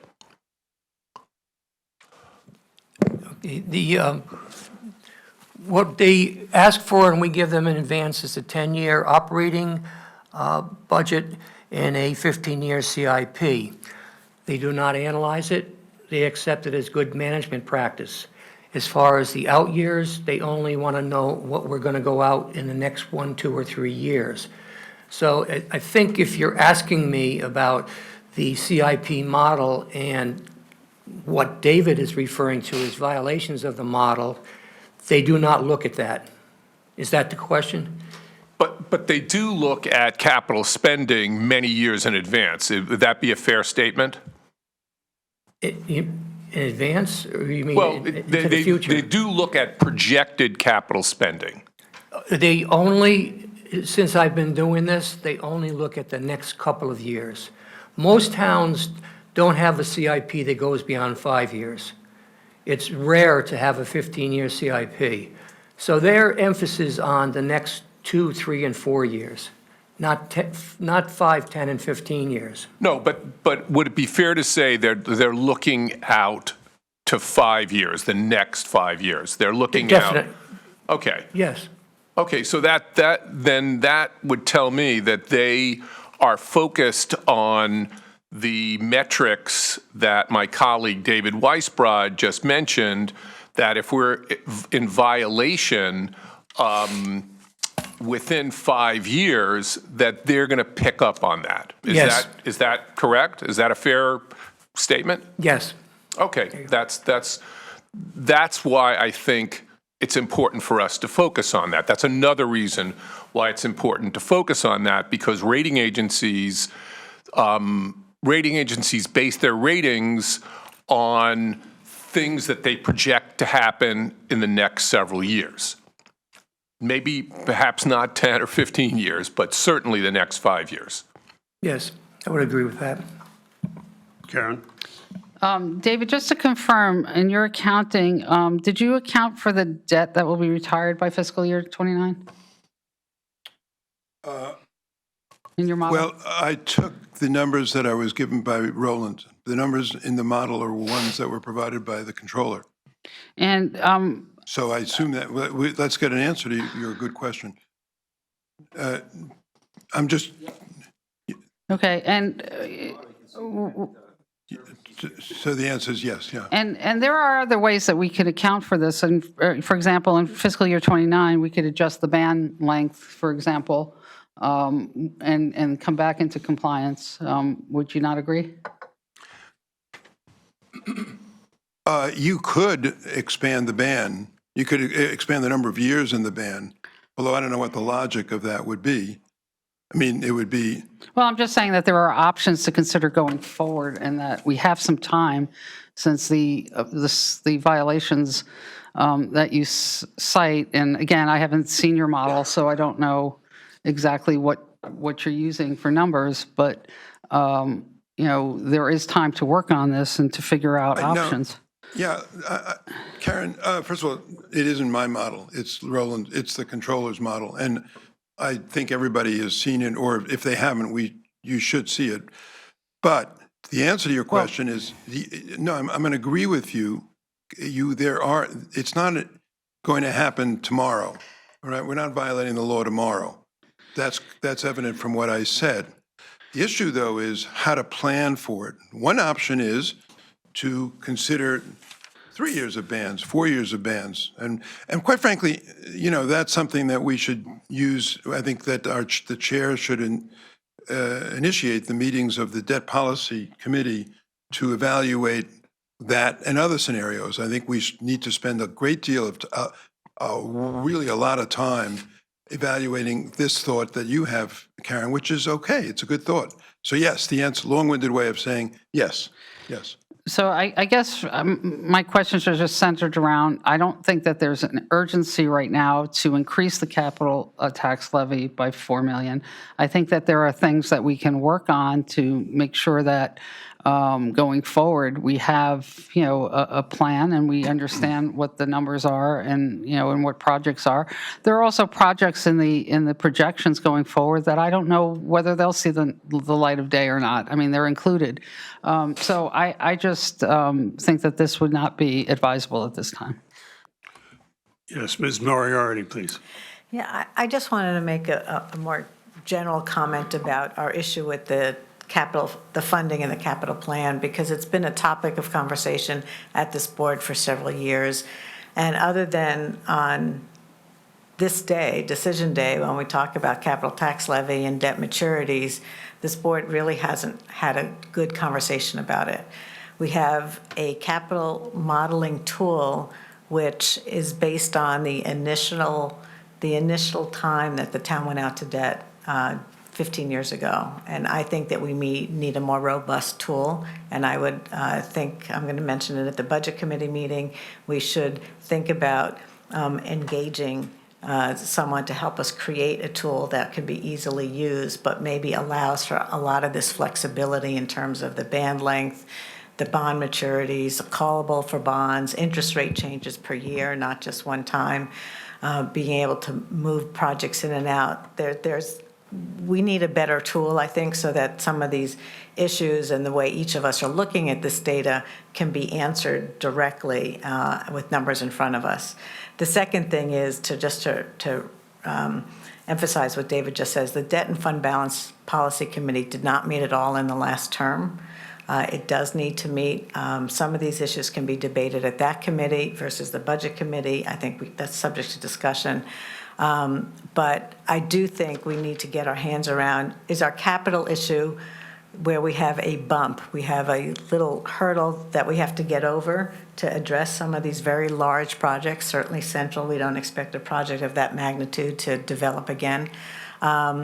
That we need short-term strategies or strategies, one-time strategies, I should say, to address those? Or do we have a longer-term capital issue with rising construction costs and different interest rates? We don't really know the answer to those questions. The numbers we have in front of us, I agree with David, are high and alarming, and we don't want to get ourselves to the point where we have to, have a one-time hit to taxpayers because we didn't anticipate it. Then we're not doing our jobs. So I think it's incumbent upon this BET to take this initiative up over the next 6 months. And to really get our hands around the questions, the issues with budget assumptions, and interest rates and other flexibilities. It's important information that we need to have. So. Yes, Ms. Tarkington? First, I would like to, say that I'm in agreement with Ms. Fasciolotis's comments. Also, in terms of the comments that Ms. Moriarty made, it's always prudent to do the kind of budgeting and preparation that Leslie's talking about and making sure that we have an appropriate long-range plan. We are, in this discussion, emphasizing our debt. But as I remember from our rating agencies, they are really been much more raised more points, I guess, about our fund balance policy and fund balance. And that's how we got to the point of having both fund balance and debt policy. So I think we have to keep all of that in mind, and we can't just limit ourselves to talking about the debt policy. And the priority was the fund balance. But what I constantly hear is that, we've got many of these projects built in. I think a better statement is that we have appropriated many projects. I believe that rather than just a debt issue, we really have an execution of capital projects issue. We currently have, and this is very current, as of Friday, a total of $212 million, 317 projects, and that are open capital projects. We have, of that, the town's share of that is $47 million. 192 projects are open at this point in time. And the Board of Education is $165 million. And they have 125 open projects. So I think it's obviously important to look at our debt. But I think, and this is a topic that I've been talking about for a long time, we also need to make sure that the projects that we are approving are being executed and that we begin to address this mountain of years of capital that we've approved and projects not yet completed. And I know sometimes it's slower, sometimes there's approval. Yes, the BOE has a couple of very large projects in there, but we're talking about 125 projects with them alone and 192 with the town. So, I think that these kind of issues need to be addressed. So from that standpoint, I agree with David and Leslie, but I don't think there's an urgency to it. But I think where the more of the urgency is, how can we work better with our departments so they begin to diminish this amount of approved projects that haven't been completed? Ms. Fasciolotis, Yeah, and I agree with Ms. Moriarty in that we need, committee review of debt policy, but I also want to echo something that you said, Mr. Weisbrod, is that we have to also start thinking about our CIP process, which we all talk about, but we don't seem to get anything done with. So I'm all for those reviews, but I also am cognizant of the fact that we need to tax our taxpayers at the appropriate time, and I think that this is just too early to add $4 million to the capital tax levy. Any other discussion? Mr. Weisbrod? Just quickly, I think this is a good beginning of a discussion, and I tend to find myself agreeing with much of what's said, except for the urgency, which I do think is urgent. Otherwise, I wouldn't be making the motion. But leaving that aside for a second, I think, yes, the CIP process, yes, the open capital, yes, all of this. And quite frankly, to my mind, this is the single, or maybe not this, but among the most important things that this board is asked to do. And so I don't expect this vote to be approved because I don't know that there are any on the other side that will agree with this. But if it fails, if we proceed down a path of much more detailed, thorough, rigorous discussion on all those topics, that would be an outcome that would be acceptable, because I think it's just staring at us. If it's not urgent this year, I do think it is. It will be urgent next year, and then each year that goes by, it becomes even more urgent. So let's hope that we get out of this comes, yes, a new CIP, yes, open capital, yes, scrutinizing the model, and yes, looking at alternatives in order not to violate the law, which is staring at us as a thing down the road. So thank you. Mr. Alchek? Thank you. And then Ms. Aurora. I just want to state for the record that it's incongruent to say on the one hand that you care about maintaining the town's AAA rating on the one hand, but yet on the other, not being willing to pay into a fund that's going to support our capital expenditures. Those two things are incongruent, and it may take several years for the rating agencies to pick up on this, but they absolutely will. This is not a question of whether, it's just a question of when. Ms. Aurora?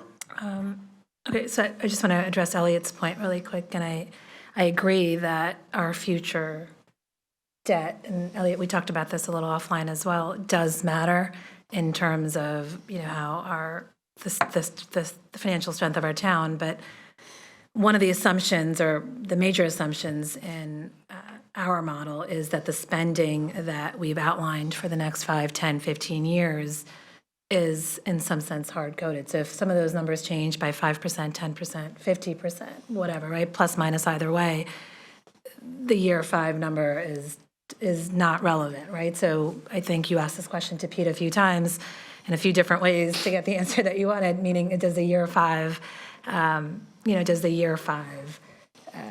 balancing relevant for our rating agencies? Of course it's relevant, but the rating agencies also understand there's still a level of volatility around some of that spending. So the point is there's many ways to get this model to work. One of it, of course, is to increase that capital tax levy.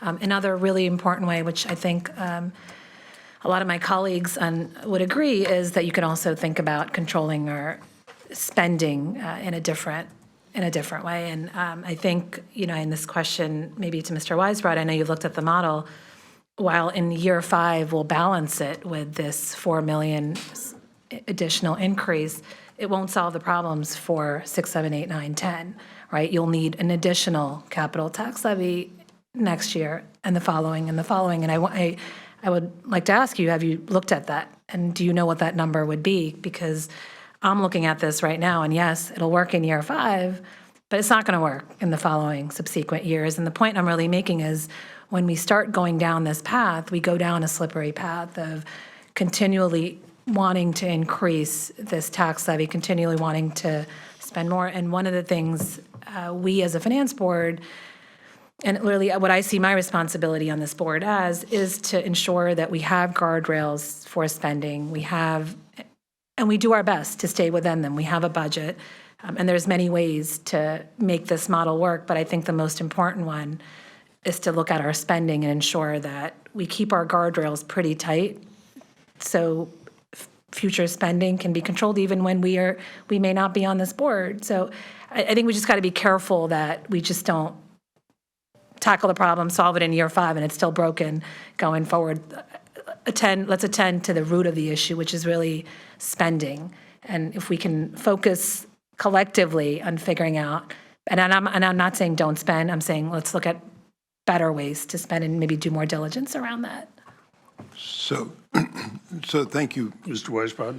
Thank you very much for those comments. Just to answer a couple of the questions. First of all, the model that Roland generated incorporates the issues in 2029, 28, 29, 30 are a function of existing appropriation, right? So in other words, you could reduce the rest of the budget radically, and you're still going to trigger these violations. That's why there is this urgency that I'm expressing. So in other words, we've appropriated Central Middle School, we've appropriated Old Granite School, and we're, these are the projects that are in particular causing the violations. So while in the longer run, beyond 3031, spending is always going to be a driver. In the shorter run, it's not about spending, it's about what we have already appropriated. So that's important to understand. The cutting spending will not fix this problem in the short run. We will violate the law. The second point, though, is we did run a model over the course of the longer run based upon all of the capital plan numbers that are in the 15-year plan. We all agree that these numbers have to be scrubbed, and re-scrubbed. A lot of work needs to go into it. I'd be the first to agree with that. But assuming that the numbers are directionally right in the 15-year plan, we would have solved the issue that I'm raising by this 4 million increase, followed by $1.5 million increase in subsequent years, and that will address it in perpetuity. Well, insofar as the 15-year plan is concerned. So these matters have been thought about. I would really and truly welcome honest discussion, debate, review of the numbers, what's in it, because I think all of us it's incumbent upon each one of us to be fully versed on what's in the model that Roland creates. It's not my model, it's his, and the impact of the changes. We can sensitize it to all day long. And we should. So that's my reaction. Thank you. Ms. Tarkenton? So, in addition to the issues in terms of appropriating and then, taking years to spend the capital, and I don't, as David points out, that, when he's looking at this model, he's saying things are appropriate. Well, yes, they're appropriated, but then what is the spending pattern? And it's much slower than I think we're putting in the model. I think the other, issue with our model that needs to be addressed really almost prior to what's being addressed here is our collection of grants. And, too much is sort of ending up looking like it's going into our model because either we're not collecting that cash and we have no plan for it and we have no way of monitoring that. And so the fact that today we're still waiting on reimbursements for construction for our schools, Hamilton Avenue School, Glenville School, where the records now seem to be, maybe they aren't as good as we thought they were, Mesa, New Lebanon School, and now I guess we'll have the high school entryway. But then we've got the other projects coming up. I think that's an issue that needs to be addressed, and that will help us on the revenue side, and also may help us on the debt capital side. And the same thing with what I've always called bridges, but now I'm going to call bridges and highways and that whole thing. We need a very disciplined a process, and I think we've started talking about how we can do that to address that side too. And that I also think will help us on our capital plan. And then I would like to make one more comment. We're talking about policies. And I know you're always talking about laws, and there isn't one of us that wants to be in violation of any kind of regulations. But I think there's a lot of work to be done, and I think we're talking about that work needs to be done. There's no question about that. But, you know, when we worked on the capital model only to prepare budget guidelines, there was no issue with our sort of a regular program of being $3 million this year, 3.1 next year, adding in additional, additive, 3.2 the following year. But what's happened is we've also added a lot of projects, and I think we're not appropriately adding in the related grant income. So I'd like to. I wanted to make these comments because I think it fits. This will help you, Harry. I'm going to withdraw the motion.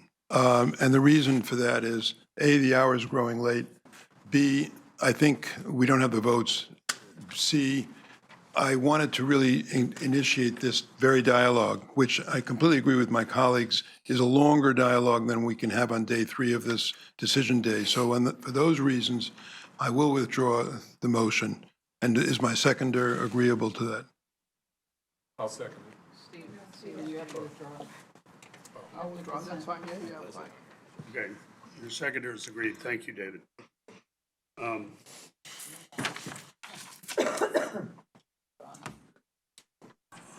Moving on, I would say this has been a very good discussion of, and I will call at some point for the Debt Policy Procedure Committee to And fund balance policy. fund balance. It's hard to remember the long title of the longest titled committee on the 4. But I am going to make another motion in regard to the capital tax levy. And that is for a reduction of $2 million in the capital tax levy. If I could get a second. Second? The modified pay-as-you-go that the town uses to fund projects means that borrowings are made when capital is needed for funding. The BET debt policy is reviewed every 2 years. It hasn't been, as pointed out in the last one, but we will do it.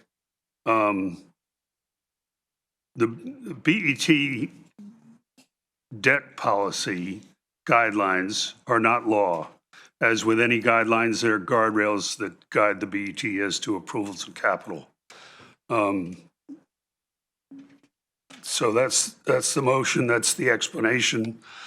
We've had a lot of discussion. I know this is not something that our Democrat colleagues are going to be approving, but this is what we believe is appropriate at this time, given all the factors that go into figuring out the mill rate. Does anybody else have any comments? I do. Ms. Moriarty? I just want to point out, Mr. Fisher, I'm sure you're aware that you voted for that $2 million just a month ago when the Budget Committee met. And sort of our expectation, my expectation was that that vote would continue at this forum, that the budget would move forward.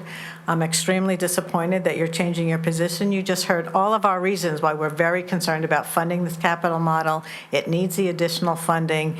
The $2 million additional, which was added at the Budget Committee level, was supported at that time based on many of the arguments you heard before. And yes, there may be uncertainty about future capital, but there is no uncertainty about the capital we're committing to.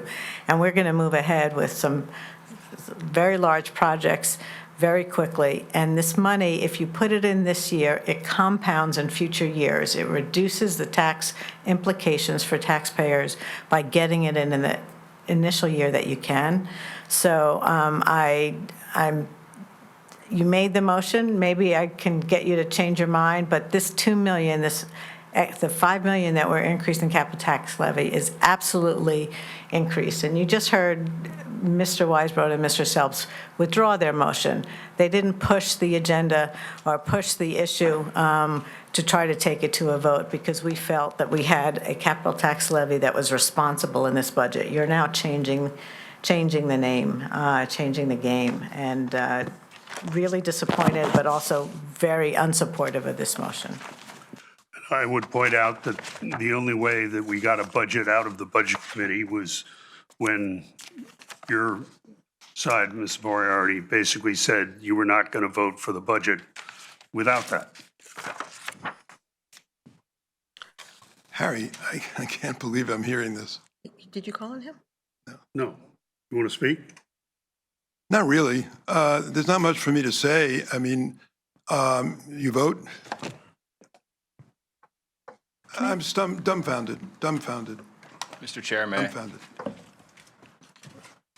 Matt? Thank you, Chairman. I just want to say, I'm shocked at this motion as well. I think it's financially irresponsible. I also think it's hypocritical with respect to the bipartisan agreement we just all shared that this capital tax budgeting process needs to be reviewed, needs to be analyzed, needs to be discussed. And Mr. Chairman, you just made a commitment to the committee here as well as the community that you would hold a meeting of the Debt Policy Committee and we would work together on this in the coming weeks, I would hope. And now we're having a cut which takes us in the wrong direction. I think it's important that we review the capital budget process. We need to discuss as a committee, and we need to work together on this. When does a project get into the capital budget? When is a project removed from the capital budget? How do we maintain the accuracy of the capital projects that are in the budget now so we can plan appropriately? That is one of our primary responsibilities. And Mr. Chairman, I'll remind you too, when I attended the Budget Committee meeting, and I give you credit for this, you acknowledged the looming fiscal cliff that we're facing, and I greatly appreciate that. I think we all, as financial professionals, see the problems in our capital budget. Maybe we have different ways to get to the resolutions of those things, and I'm happy to have those discussions with all of you, and I think we all want to work together. If there's something I've heard over the last 3 days of deliberations, there's general agreement that we have a capital budgeting problem. But this step, this reduction, is sending us in the wrong direction. And my biggest concern over the last 3 days has been the fact that we have removed capital budget projects from the Greenwich High School and the Riverside School as examples, which are significant reductions without real process discussion. And I think we're making mistakes when we put motions like this forward that have real implications financially for the town that can have compounding effects without the deliberation that we all agree we need. Ms. Tarkenton? So I just want to remind the public and everyone that we are increasing the capital tax levy this year by $3 million. And that, so while you talk about decrease, it's actually an increase. And we're increasing the capital tax levy, the money that's used to, in some cases buy things by cash, in other cases used for our debt service, from $55 million to $58 million a year. And I do agree that these numbers will be increasing in future years. But I also want to, again, repeat, I don't think we're accurately taking into consideration our reimbursements, the other money that we're coming in, and also the discipline of getting those reimbursements. I find our committees and our departments are so excited about getting these grants and getting their projects approved, but they don't hang on to the end to get the money that was used to get the commitment up front. And I think it goes well beyond this board, this process that needs to be implemented. So I agree with David in terms of, CIP and what, that we need to have some better processes. But I also think this is not a BET issue. This is across the board, town-wide. We need to work better to come up with a better process and a better collection process, which will then help the debt model as we have these discussions. So I do think there's some work here, I'll call it preliminary work, that also needs to be done also. No. Harry, can I? Okay, after Scott. Go ahead, Nisha, you go. Let her go. Scott Calb? Thank you, Mr. Chairman. So, I have a number of thoughts on this. My concern is actually, since we had factored into our model already an increase in the capital tax levy of $5 million, as we had agreed at the Budget Committee, that now taking that back down to 3 will actually sort of accelerate some of these problems that were identified by Mr. Weisbrod. So in other words, I think we now all of a sudden may be facing that fiscal cliff. The real number that you can't change is the one where you are actually borrowing money where you go negative on the general fund in terms of your requirements, and that you're actually borrowing money to cover operating costs, and that's illegal. So I think that now, which was, I think Mr. Weisbrot was talking about that happening in maybe fiscal year 30, 31, I think if we take this 2 million out because of compounding, that could actually happen in 29. Maybe Mr. Geiger is able to run that number for us to tell us when that would happen. I also think that, we can't, we talk about guardrails. I appreciated Ms. Aurora's comments about her views that this is a spending problem. I appreciate that, but I think it's actually more of a guardrail problem. I don't think our spending has been imprudent. I think we have a responsibility to make sure that we pave our roads, we have safe traffic safety, that we make sure that the schools are good quality for our citizens, that we make sure all the services are up to our standards. And I think that it's our responsibility to make sure that we fund these things appropriately. So I don't think it's a question of spending. That's my view. But here, I think what really concerns me is that there is a risk here, right? And we can't sort of ignore it. And maybe the risk is low, as some of my colleagues have said, that we've got time to sort this problem out. But this risk is here, and we should be taking steps to do something about it. The risk is not zero that we're facing a fiscal cliff. I mean, we're screaming, yes, there is, but even if you don't agree with the timing, you know that risk is not zero. It's there. And the risk is that we might actually have to, all of a sudden, in sort of a shocking way, have to demand our residents to increase their tax burden hugely, significantly. And so, or take other very disruptive measures. So there's a risk. And as a prudent manager of the town's finances, we should be taking steps about that risk. Now, we can take small steps now, but we need to do something, because if we don't do anything, that risk just gets bigger and bigger, and it's imprudent to simply say, well, we can deal with it later. We need to do something. And putting away money into a fund for future capital spending, I mean, there were some times when we were supposed to, it's a convention here, put aside $3 million a year. There were some years we didn't do that. Sorry. Let's defer that for a minute. May I continue? Yes, please. Sorry. Thank you. I'm sorry. I'm almost done. But I guess what I'm saying is that, we're trying to make up a little. We need to make up a little bit for lost time, and I appreciate that. A $9 million increase is a lot. But a $3 million increase where we are in the capital tax levy, given our position now, could put us in I think behind the 8 ball again, increasingly risky position. That's my. Before I call on Ms. Aurora, I just want to, for the record, state the numbers we took out on Riverside were future numbers that had been changed from the previous fiscal year to the new fiscal year in the budget book with no basis in fact, and that the feasibility study is still in there. I'd also point out that the capital tax model includes the rate where we have not approved anything.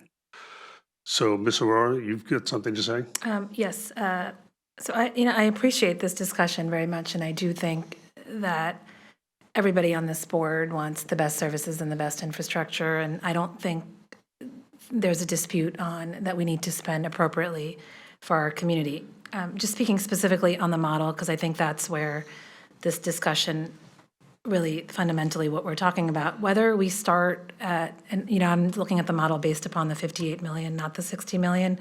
The model is stressed years 5, 6, 7, 8. We know that, whether it's at 58 or 60, it's stressed. But I think if we just step back a little bit, and, for those listening at home, if this discussion is too in the weeds, all we're really talking about is how much of our capital and when should we tax our community. So if you look at over the next 15 years, we're going to spend about 1.1 billion. This is per the model, per capital sheets, and it's volatile. It'll move in and out, but roughly 1.1 billion.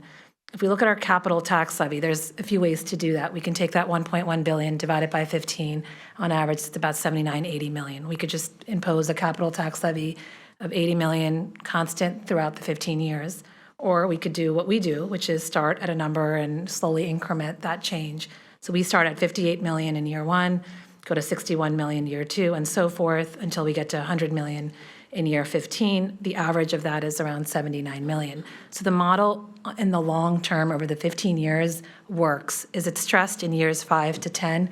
Yes, it is. And it's not that we're breaking the law, it's the policy is being stressed. The reason the policy exists is so over the long term, we can figure out how to make, and by the way, I agree with Ms. Moriarty, this model needs some work. We can put some additional diligence and an additional sensitivity around different numbers so we can play with it. However, if we just look at the big picture, this model will work on the 58 million, which is why I do support this, the motion made by Mr. Fisher.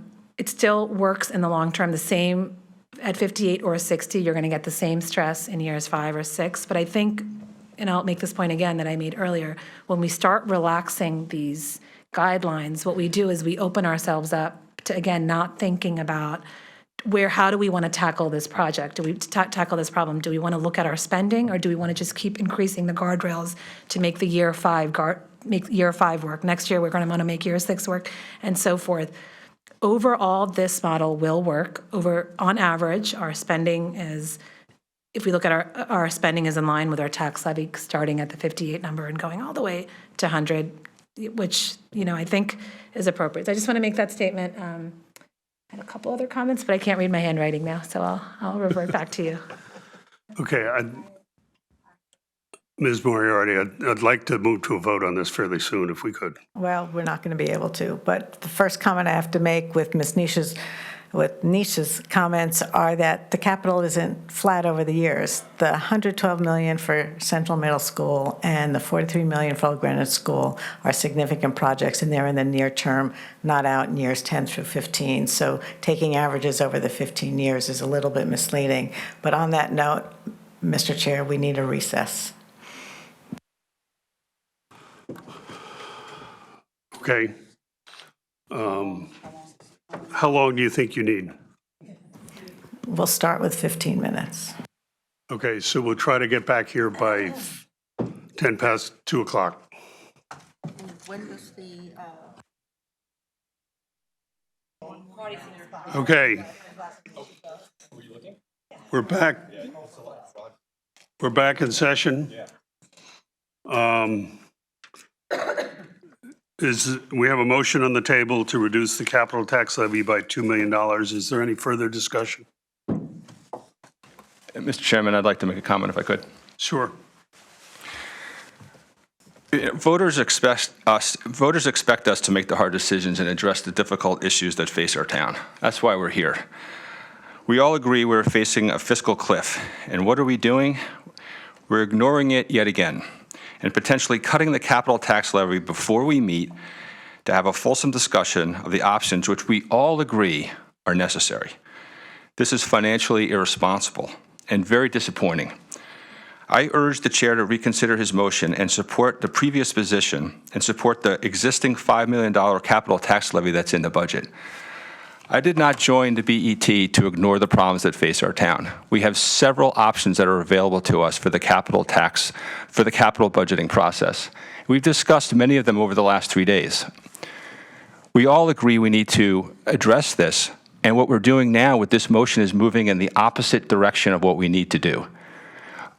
The motion by Mr. Weisbrod was removed based on logic and a really thoughtful discussion about why it was premature to do so. Why was it removed? It was removed because we agreed that we wanted to work with you, our colleagues, to discuss these matters in upcoming policy committee meetings, which is the exact right way to go about this. To cut this budget now, to cut the capital tax levy now, is premature. It was already stated clearly that many of the projects that we have already appropriated for are necessary and must be funded. We're conflate issues when certain individuals on this committee state that there's open capital projects and we have, grant funding that we should receive. All true. But none of that has anything to do with the fact that we have a fiscal cliff that the chair himself acknowledged in a recent budget committee meeting, and he described as looming, and things must be done to address it.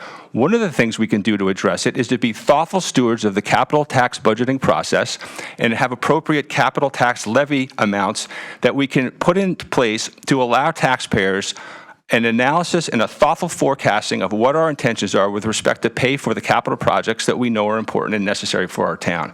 This is the absolute wrong thing to do. In risk management, there's a concept called time compression.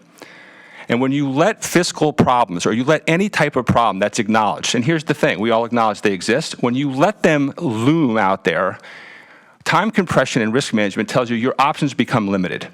You could find yourself in unforeseen future situations where situations in town, economic conditions deteriorate, and yet now we have to deal with the capital tax problems that we've kicked down the road.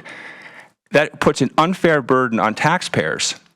We need to be much more thoughtful about how we address risk management problems. And the way to do that is to have the conversations we all agree are necessary and then decide what steps are necessary to address those issues. Thank you. Anybody else? Nisha? I appreciate, Matt, what you're saying. I guess the question to you would be the fiscal cliff discussion that keeps coming up. The reason for this is because we have a backlog of projects right now, which, are going to come due. But again, in the long term, we just discussed this model is going to work. Are you suggesting that taking the capital tax levy from 58 to 60 is going to avoid that fiscal cliff, or is it just going to, maybe diminish it a little bit? The broader point, which I'm really trying to get to, is in order to really address the fiscal cliff issue, we'd have to put like 20-30 million into this tax levy, because that will exist unless our tax levy is somewhere close to the actual capital spending that we're doing as a town, which right now is 100 plus.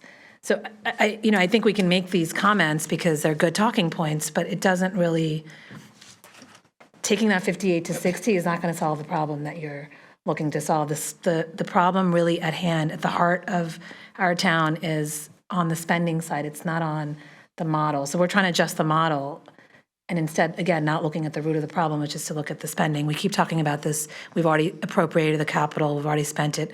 Yes, for year 1, year 2, year 3, year 4, year 5. We have all these projects in there. I think Mr. Fisher mentioned a few, the Hamel rank. Some of these have not been approved. But yes, they're penciled in. They're built into the model. But they have not yet been approved at that dollar level, or even approved at any dollar level. So I just think we want to be careful with the words we choose in deciding to support or not support this measure. But I do agree, we have a backlog of projects, but the way to solve it is not the tool we're trying to use to solve that problem is not the appropriate tool. Further discussion? I just want to respond to my name was mentioned. Well, I'll tell you, increasing the capital tax levy by X amount does not solve the fiscal cliff problem. What I'm suggesting is having the meetings we all agree are necessary so we can have a fulsome conversation of all the options that are available to us to address our capital budgeting.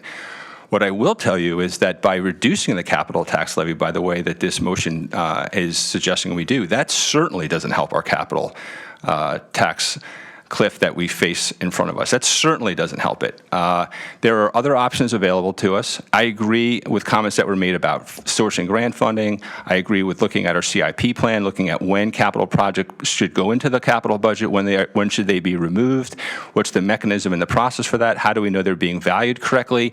I think there's a lot of stale pricing in the capital budget right now that isn't accurately reflected. There's a lot we need to discuss, but this motion, with complete certainty brings us into the wrong direction to deal with what I described as a risk management problem. This is not what financial professionals do when faced with a clear problem. You don't start moving in the direction that's opposite to a solution. That's the easier decision to make, perhaps. It's not the hard way to go about addressing this. Is what we need to do and what taxpayers expect from us. If I can just make, I'm sorry. Oh, I'm sorry. Forgetting you're out there. I know. Go ahead. You didn't explain that it's because there's COVID in my household. I don't have it, but just we're being careful.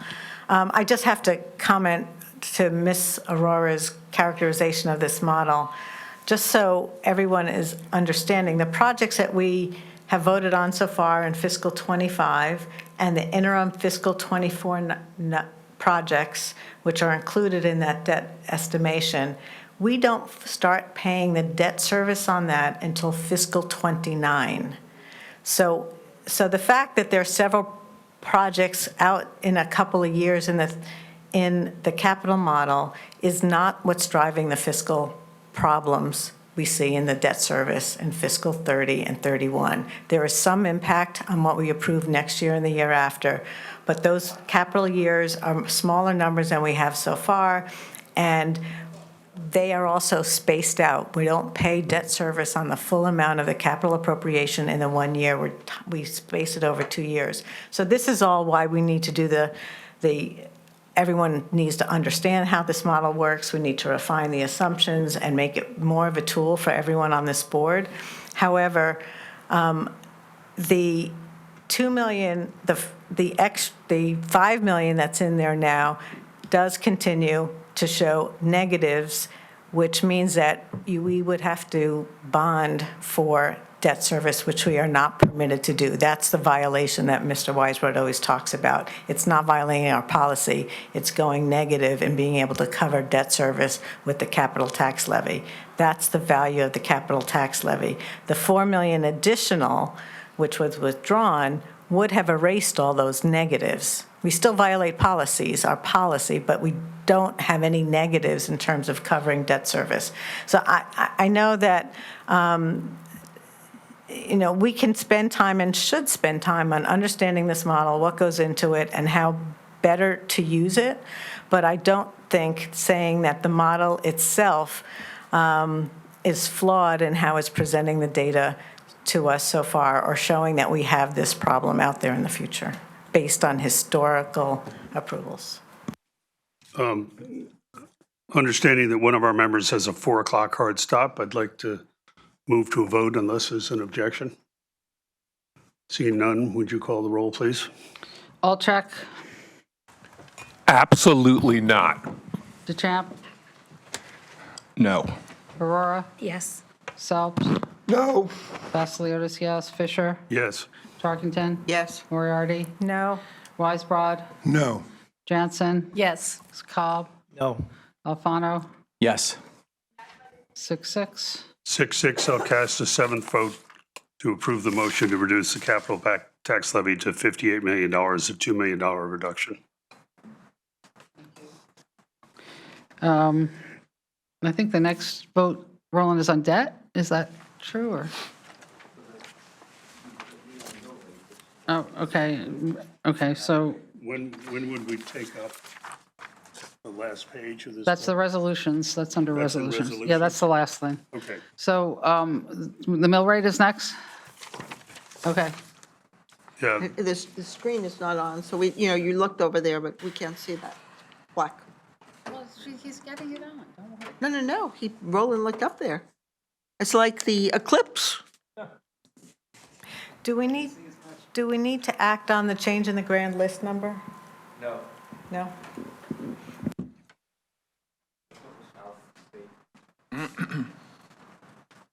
okay, I can't read it, but I know what the numbers are. So Roland's going to tell us. Roland?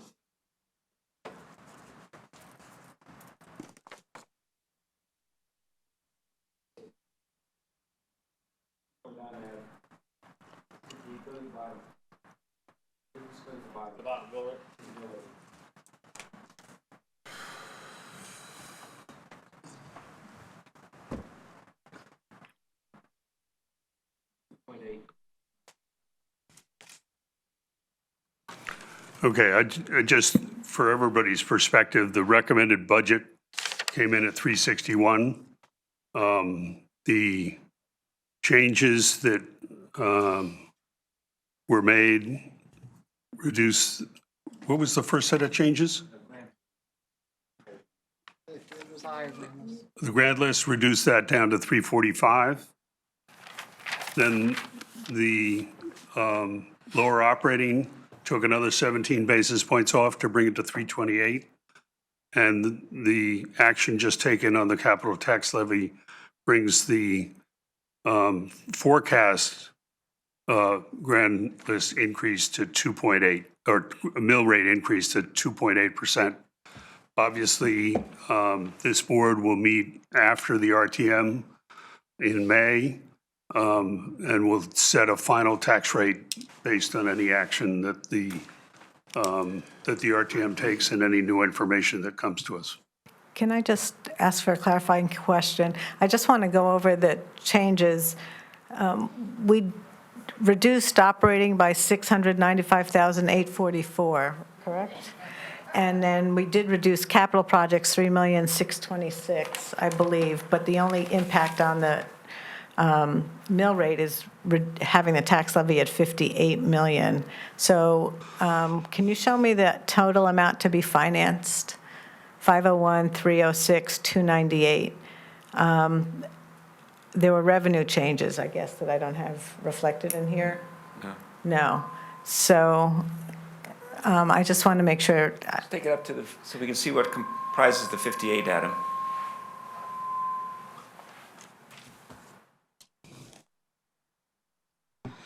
No, it's not the 58, it's the revenues, I think, that must be different in what I'm looking at. So we have use of fund balance, 21.5 million, plus 2.3 million to address prior year losses. And we should ask our controller if we're comfortable with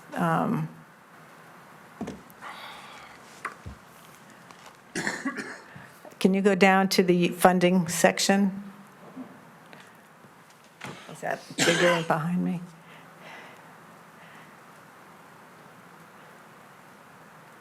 Okay, now revenues.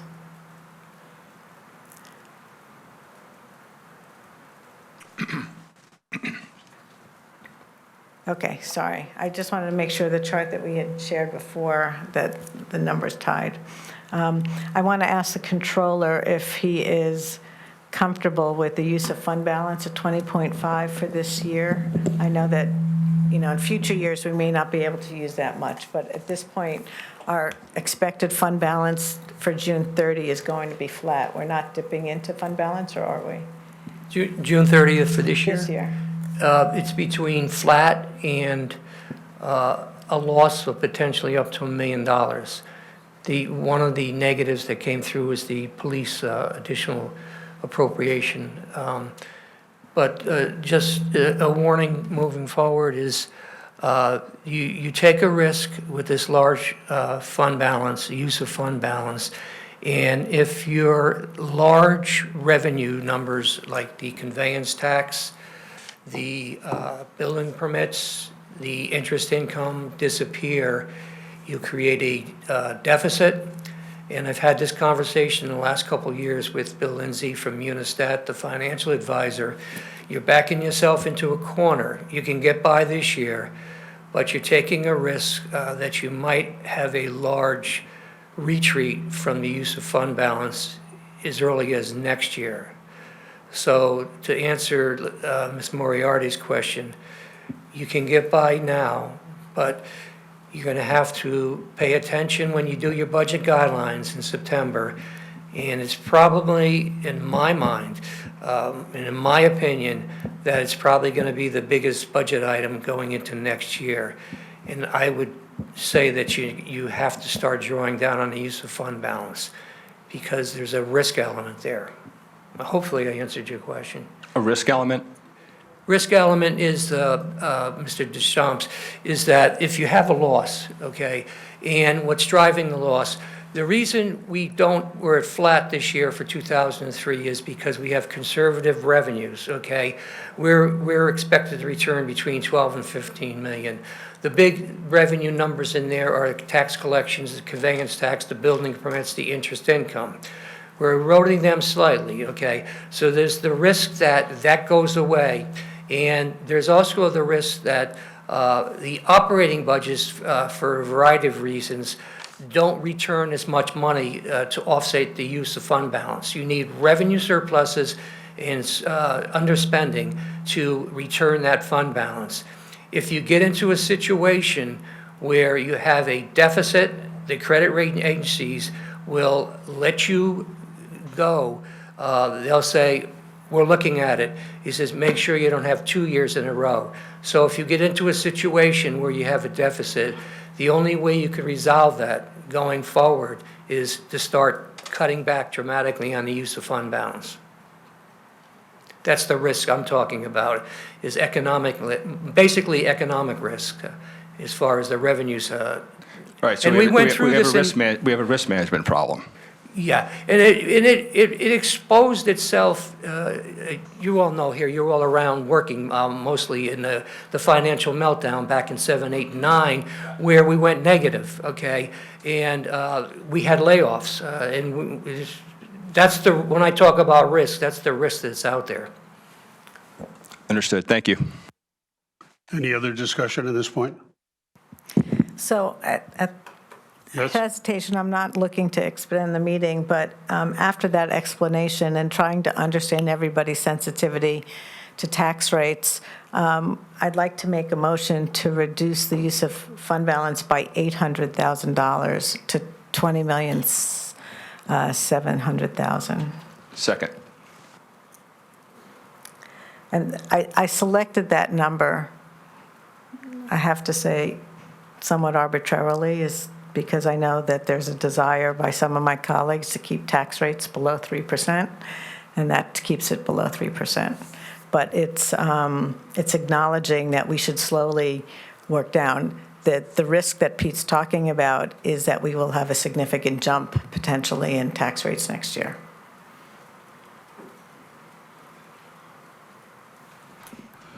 Okay, it's been moved and seconded. Any discussion? I think it's a prudent, if I may, just quickly, it's a prudent motion to address the risk management problems that we are accelerating by the decisions that were recently made. And so I would urge my colleagues to support it.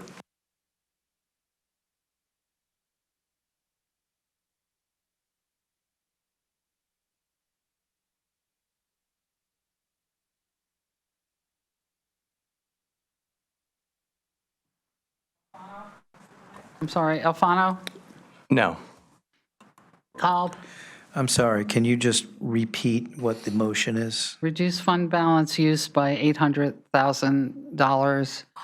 I didn't get the final amount, but $20,700,000. 20 million to 20,700,000. Yes. Jansen? No. Weisbrod? Yes. Moriarty? Yes. Tarkington? No. Fisher? No. Vasiliotis, no. Phelps? Yes. Aurora? No. DeChamp? Yes. Alcheck? Yes. 6-6, the motion fails. Now we move back to resolution. We got to vote on this first. No, we don't vote. We don't vote Oh, on that's this. right. This We is don't just a vote result on the of mill. our That's right. actions. We don't vote on the mill rate. Okay, so I guess we move on to the resolutions. Okay, so we had already voted on the one change to Resolution 55E. Do I have a motion to approve the resolutions as the resolutions for grants and other receipts as amended? Stephen? Stephen, followed, seconded by Harry. Any other further discussion on that? Any discussion? Excuse me, the motion on the Central Middle School, when does that No, come up? that's on the bonding resolution. Okay, great, so thanks. That's next. It's coming up. Okay. So,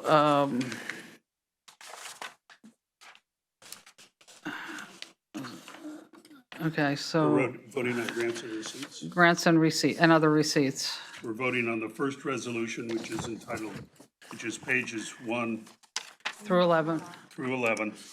I'm sorry? Here, Harry. Oh, I'm sorry. We're voting on grants and other receipts, which is pages 1 through 11. Is there any objection to having a unanimous consent as modified? Without objection, the first resolution, grants and receipts, is approved. 1200. And we have, the second set of resolutions are additional provisions, which are pages 12 and 13. So moved. And those have had no changes from last year. Those are basically the only thing that changed was the date, 2024-25. Are you moving that, Karen? I can move it if you'd like, sure. Second. Moved by Karen, seconded by Leslie Tarkington. Motion to approve additional provisions on pages 12 and 13. Is there any discussion? Seeing none, any objection to unanimous consent? Seeing none, it's adopted 1200. Okay, the next motion is resolution authorizing the issuance of, and is it the same amount, Roland, 77 million? I think there's 732. an amendment first, but that should be taken up. Well, we'll introduce this and then you can amend the resolution.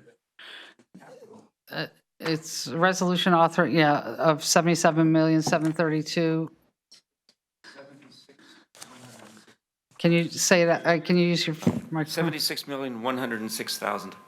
106,000. 76106,000. Bonds of the town to meet a portion of the capital budget appropriations in the capital plan for the fiscal year 2024 and pending the issuance thereof, the making of temporary borrowing for such purpose. I move it, and seconded by Leslie Moved Tarkington. and seconded, discussion. And I understand that there's going to be Is there a resolution on this? No, Amendment? An amendment, David. So I do have an amendment, which is to allow a 20-year bond amortization for the construction of the Central Middle School. I second that motion. Thank you very much. We've spent a little bit of time this afternoon describing a fiscal cliff that the town is facing. Originally, I thought we would have a $60 million capital tax levy that's now been reduced to $58 million, so the numbers will be worse than what I'm going to cite. We start running violations of the capital policy guidelines beginning in fiscal year 29. The projects funded by taxes would fall to 3.9%. That will fall further as a result of the change that was just approved. Debt service as a percentage of the budget will be even more than the 11.69% that I've cited here in the amendment because of the change that was made a bit ago. These violations will further deteriorate in fiscal years 30 and 31. In those years, the ratio of the projects funded by taxes declines to negative numbers, the 5.7 negative in fiscal year 30 and the 14% negative in fiscal year 31 will mount. Those negatives will be higher as a result of the action just taken. In other words, the capital plan shows that beginning in fiscal year 30, the town would need to borrow money, and now more money, to service debt. This is not only imprudent, not only a violation of our debt policy guidelines, but would result in a statutory violation, and it's not permissible. This is staring right at us as a result of appropriations already made by this board. One way to address these would be to do what every single other AAA community in the state does, is to finance assets with maturities that correspond to the life of the assets. The notion of financing a building such as Central Middle School with 5-year debt is unique to Greenwich, and had we, or if we approve my resolution to enable 20-year financing, in and of itself, it would alleviate the debt policy violations and the statutory violation that concern me a great deal and should concern each and every one of us. I see no reason whatsoever why an asset that has a life of hopefully 75 years cannot be financed with 20-year debt. When we finance our homes, we don't borrow 1 year at a time. All of us borrow 30 years, 20 years, because the asset has a life that corresponds with that.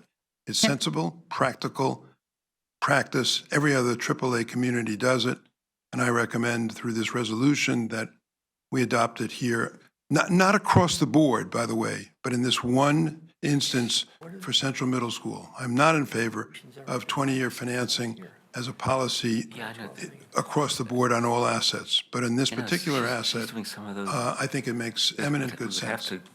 Thank you. I'm a little, can I?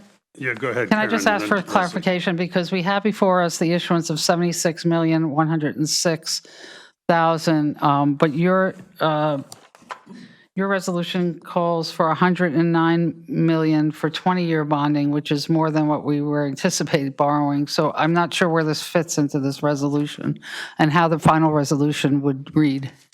So I came up with 109 million after consulting with the controller, because my understanding is the aggregate borrowing will approach that number. If that's inaccurate, then I would be open to amending the amount to 76 million, but this was made in consultation with our controller. I could be wrong. CMS has already been bonded. Right.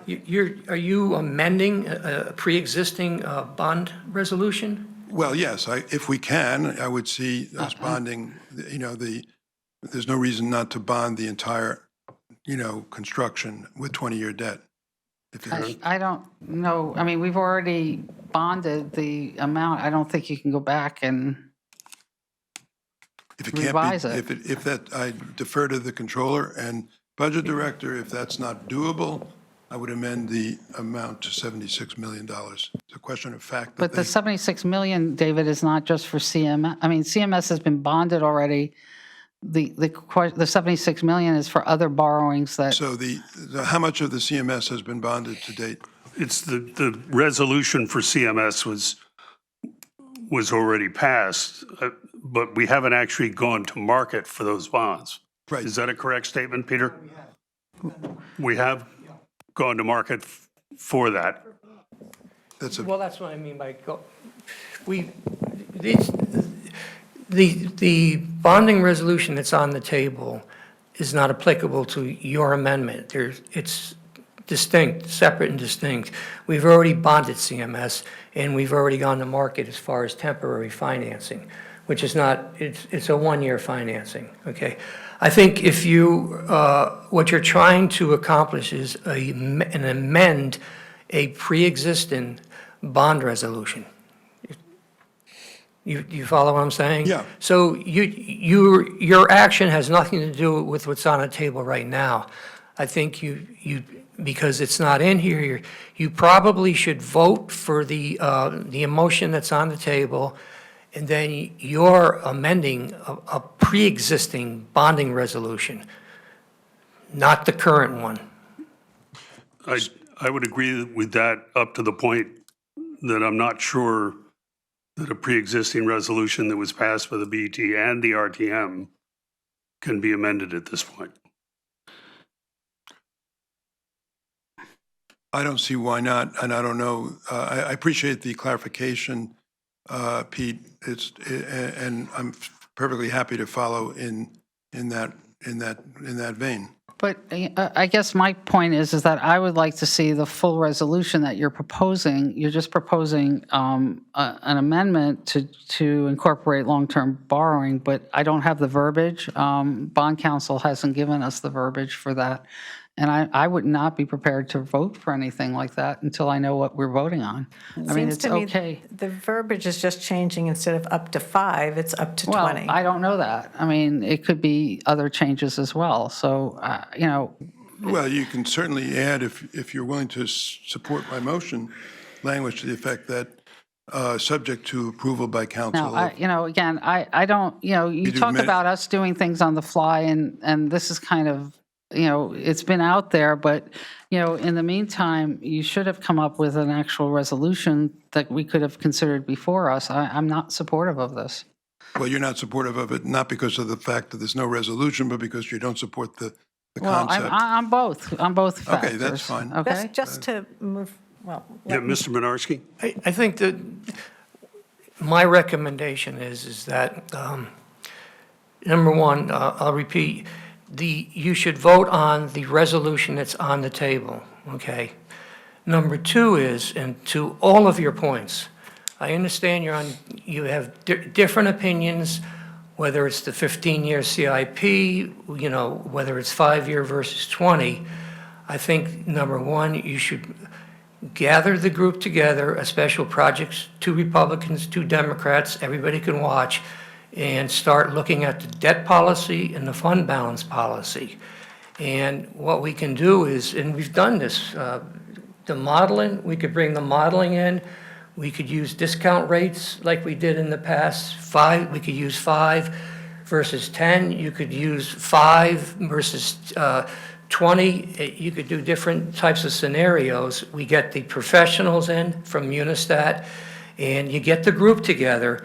And then what you do offline, not offline, but off-cycle, budget cycle, if it survives, you bring it forward, David, the amendment to the previous bonding resolution, and you bifurcate the CMS from all bonding going forward.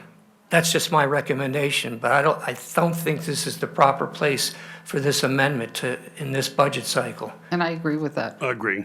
Can I just ask a question for clarification?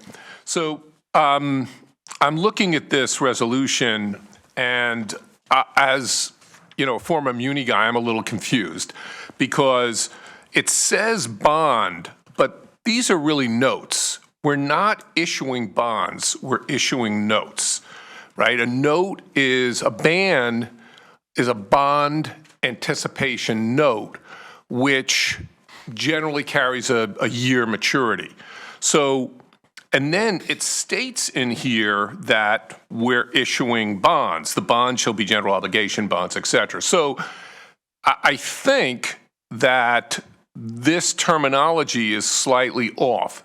We're issuing notes. So to the point that Mr. Weisbrod was making earlier, if we want to consider issuing long-term debt, i.e. bonds, then that's perhaps a separate, a separate resolution we want to evaluate. But this language perhaps should be adjusted to reflect that these are notes. And I recognize that the terminology is a little arcane. In the Treasury market, a note goes out to 10 years, for example, whereas in the municipal market, that's called a bond. But in the muni market, a one-year instrument is called a note. Okay, are you referring to the resolution in the book, or are you referring to Mr. Weisbrod's budget amendment form? I'm referring to the resolution that's in the book that says, resolution authorizing the issuance of 106 bonds of the town to meet a portion of the capital budget appropriations, the capital plan for fiscal year pending, et cetera, pending the issuance thereof, the making of temporary borrowing for such purpose. That, I believe, should state their bans, right? Am I correct, Pete? These are you're proposing to issue bans. Is that right? Am I off base here? This is a bond resolution to issue debt up to 5 years, which is long-term. We've had in the past language that says the maturities could be up to 20 years, and that was taken out previously. The process is that the temporary finances are with one-year notes that precede the the permanent finances for up to 5 years in general fund, general obligations, bond obligations. So I'm confused, though. Then I think Mr. Weisbrod's amendment should be considered relative to this, because he's saying we want to change the 5 to a 20. So either this is a 1 year, either you're trying to get authorization to do a 1 year note or a 20 or 5 to 20 year bond, in which case I think we would want to consider that motion. Does that make sense? No, because the Central Middle School funding is not included in the 76 million at all. When we approved the first part of the funding in last year's budget, it was in last year's bonding resolution. When we approved the interim for Central Middle School, it came along with its own bonding resolution. So Central Middle School's covered. Old Greenwich is in here for 43. That's making up the 76. So it's, Central is not included in there, and Karen and Pete are correct that to handle it, we would have to amend the prior bond authorization, which I think upon RTM approval would be a permitted process, especially if we haven't issued the permanent debt yet. I think what we've pretty much decided is Mr. Weisbrod's budget amendment form is not in order versus this resolution. So we really can't act upon it. As to your distinguishment between bonds and notes, I believe that bond counsel has passed on these resolutions as being in order. This is their language, yes. This is their language. So I would suggest it would not be a great idea for us to be changing council's language. Leslie Tarkenton? So I just wanted to correct a few things that David said, or at least elaborate on them and make sure that it's clear. When any of us go out and borrow for the mortgage like David is talking about for our home, that home is completed and, it's one parcel. But the differentiation here for how we borrow is we borrow in tranches as the construction proceeds on a project. So, that's one point. Another point is it's not 5 years, it's actually an 8-year program. So it's ban, and then after that, the 5-year bond or note, whatever it is issued. So that's something else. So, just to further elaborate on this discussion, as an example, MISA, which borrowed, I don't know, Pete would know, but the appropriation was $46 million. They borrowed over actually debt issuance, which ends up being a 17-year period. So that's what differentiates us from other communities. We borrow when we have the cash flow needs, not at the front end of a project. Is that fair, Pete? Anybody else? Can I just make one final point? And I'm not advocating 5 years or 20 years, but I do just want to state this for the record again. And I'm going to go beyond what Mr. Weisbrod said earlier when he referred to just Connecticut or AAA. Virtually every school district in the United States, every sewer district in the United States issues long-term debt. And that debt is 20 to 30 years. It's not 5 years. And the fact that we've done this, the fact that we've done this every year in the past, and this is the way it's done in Greenwich, that adds no credence to, that's not a good reason why we should continue to do this. I think what we should do is, I'm looking forward to meeting with the debt committee, we should evaluate what's the right thing for us to do. Just because we've done it in the past doesn't mean that that's the right thing to do. Nor is the fact that everybody else does it differently the reason to change it for Greenwich. We've got a tried and true policy here that has kept us in good shape. Ms. Aurora? Yeah, just, I agree that we shouldn't do things today just because we did them in the past, but I think there's an important distinction when we think about long-term debt, and I'm just going to, counter Mr. Weisbrod's point about, the life of the asset matching up with the debt, the term on the debt. That works well for, and is really more inconsistent when you have an income-bearing asset, like, for example, a sewer, not necessarily a school. Our spending in our town, again, over the next 15 years is about $1.1 billion, on average, $80 million a year for the next 15 years. So our capital spending is really more like OpEx, not CapEx. Therefore, the idea of taking on long-term really does not make any sense for our town. And I'll just comment on why other towns really take on a different model of going more long-term, is they're more in growth state. Greenwich's population has really we're more in steady state, where our town has effectively for the last 2-3 decades, or maybe longer, is pretty stable. So for us, the model that we have in place of 5 years with some bands is really the most appropriate way to finance. And again, if we needed to do long-term, it's not that there's any aversion to that, but on public finance, we just have to be careful, again, that we keep our guardrails, spend what we need to spend, and have appropriate guardrails to ensure that future spending is also controlled. So I think we're kind of saying the same stuff, so I'll end with that. Yeah. Okay, I'd like to call for a vote. The vote would be on pages 14 and 15.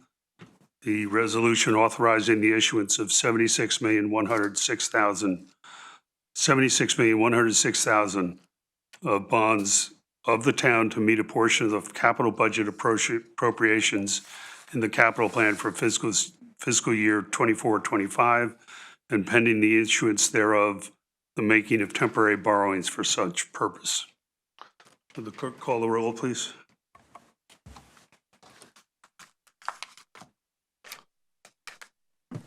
Hold on 1 second. Okay, all check. Oh, can I just remind people that we need 7 people voting for the bonding resolution? That does not mean that if it's a 6-6 tie, the chair can break the tie. There needs to be at least 7 physical people voting for this bonding resolution. All check? Yes. DeChamp? Yes. Aurora? Can I pass for now, Karen? Phelps? Yes. Vasiliotis, yes. Fisher? Yes. Tarkington? Yes. Moriarty? Yes. Weisbrod? Yes. Jansen? Yes. Kalb? Yes. Alfano? Yes. Aurora? Yes. Okay, that's 12-0-0.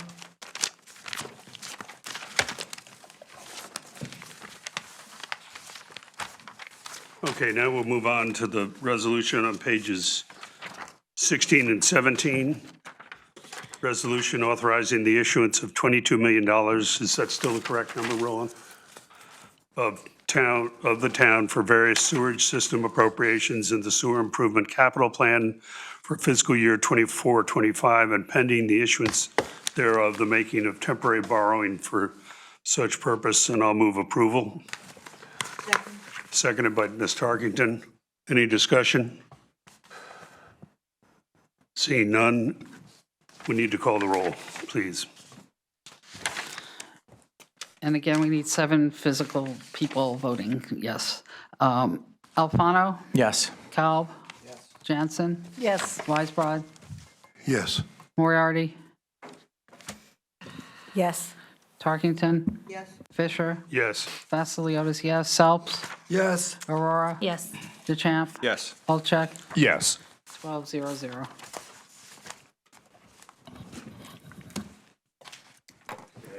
I think our next is to vote on the budget as a whole, correct? Correct.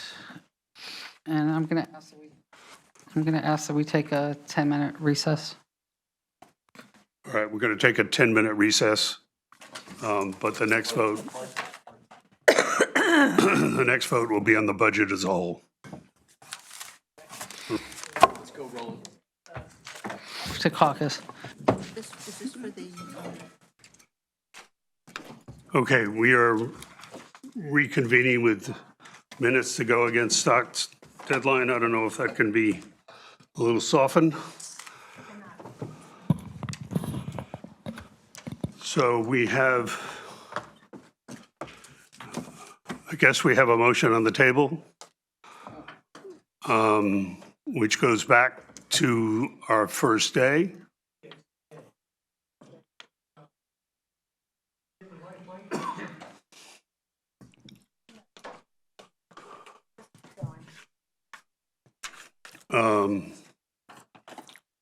I would actually like to move to a vote, but I'm sure there's something else that the Democrats are contemplating, or not.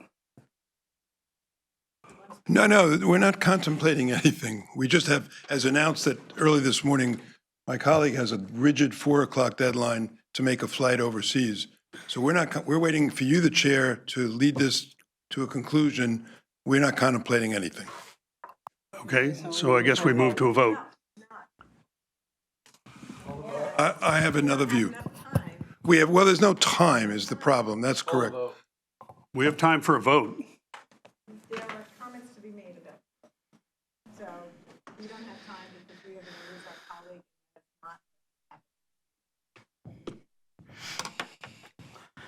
colleague. Got a suggestion? Well, we can always call for the vote, and then we can make our comments at a future date. I mean, you know, there's no need to make comments when we're voting. I mean, it's just a courtesy that we do extend to people. It's really not a courtesy. There's nothing in Robert's rules that says that we need to make comments on the vote.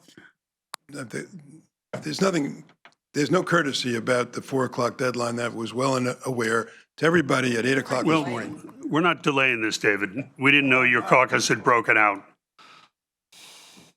I mean, you know, common courtesy would have been to text us to let us know that you were out of caucus, and we did not get any such message. So our delay was not planned, nor was it contemplated.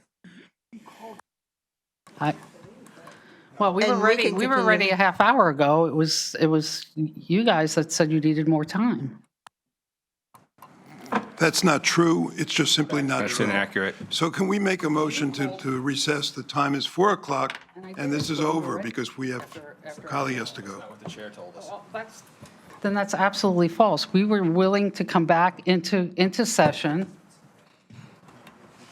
And I'm sorry, that's the truth. Mr. Chair, I'm so sorry, but as I had informed the committee, I really have to go because I got a flight. I had a hard stop at 4. So I have to leave.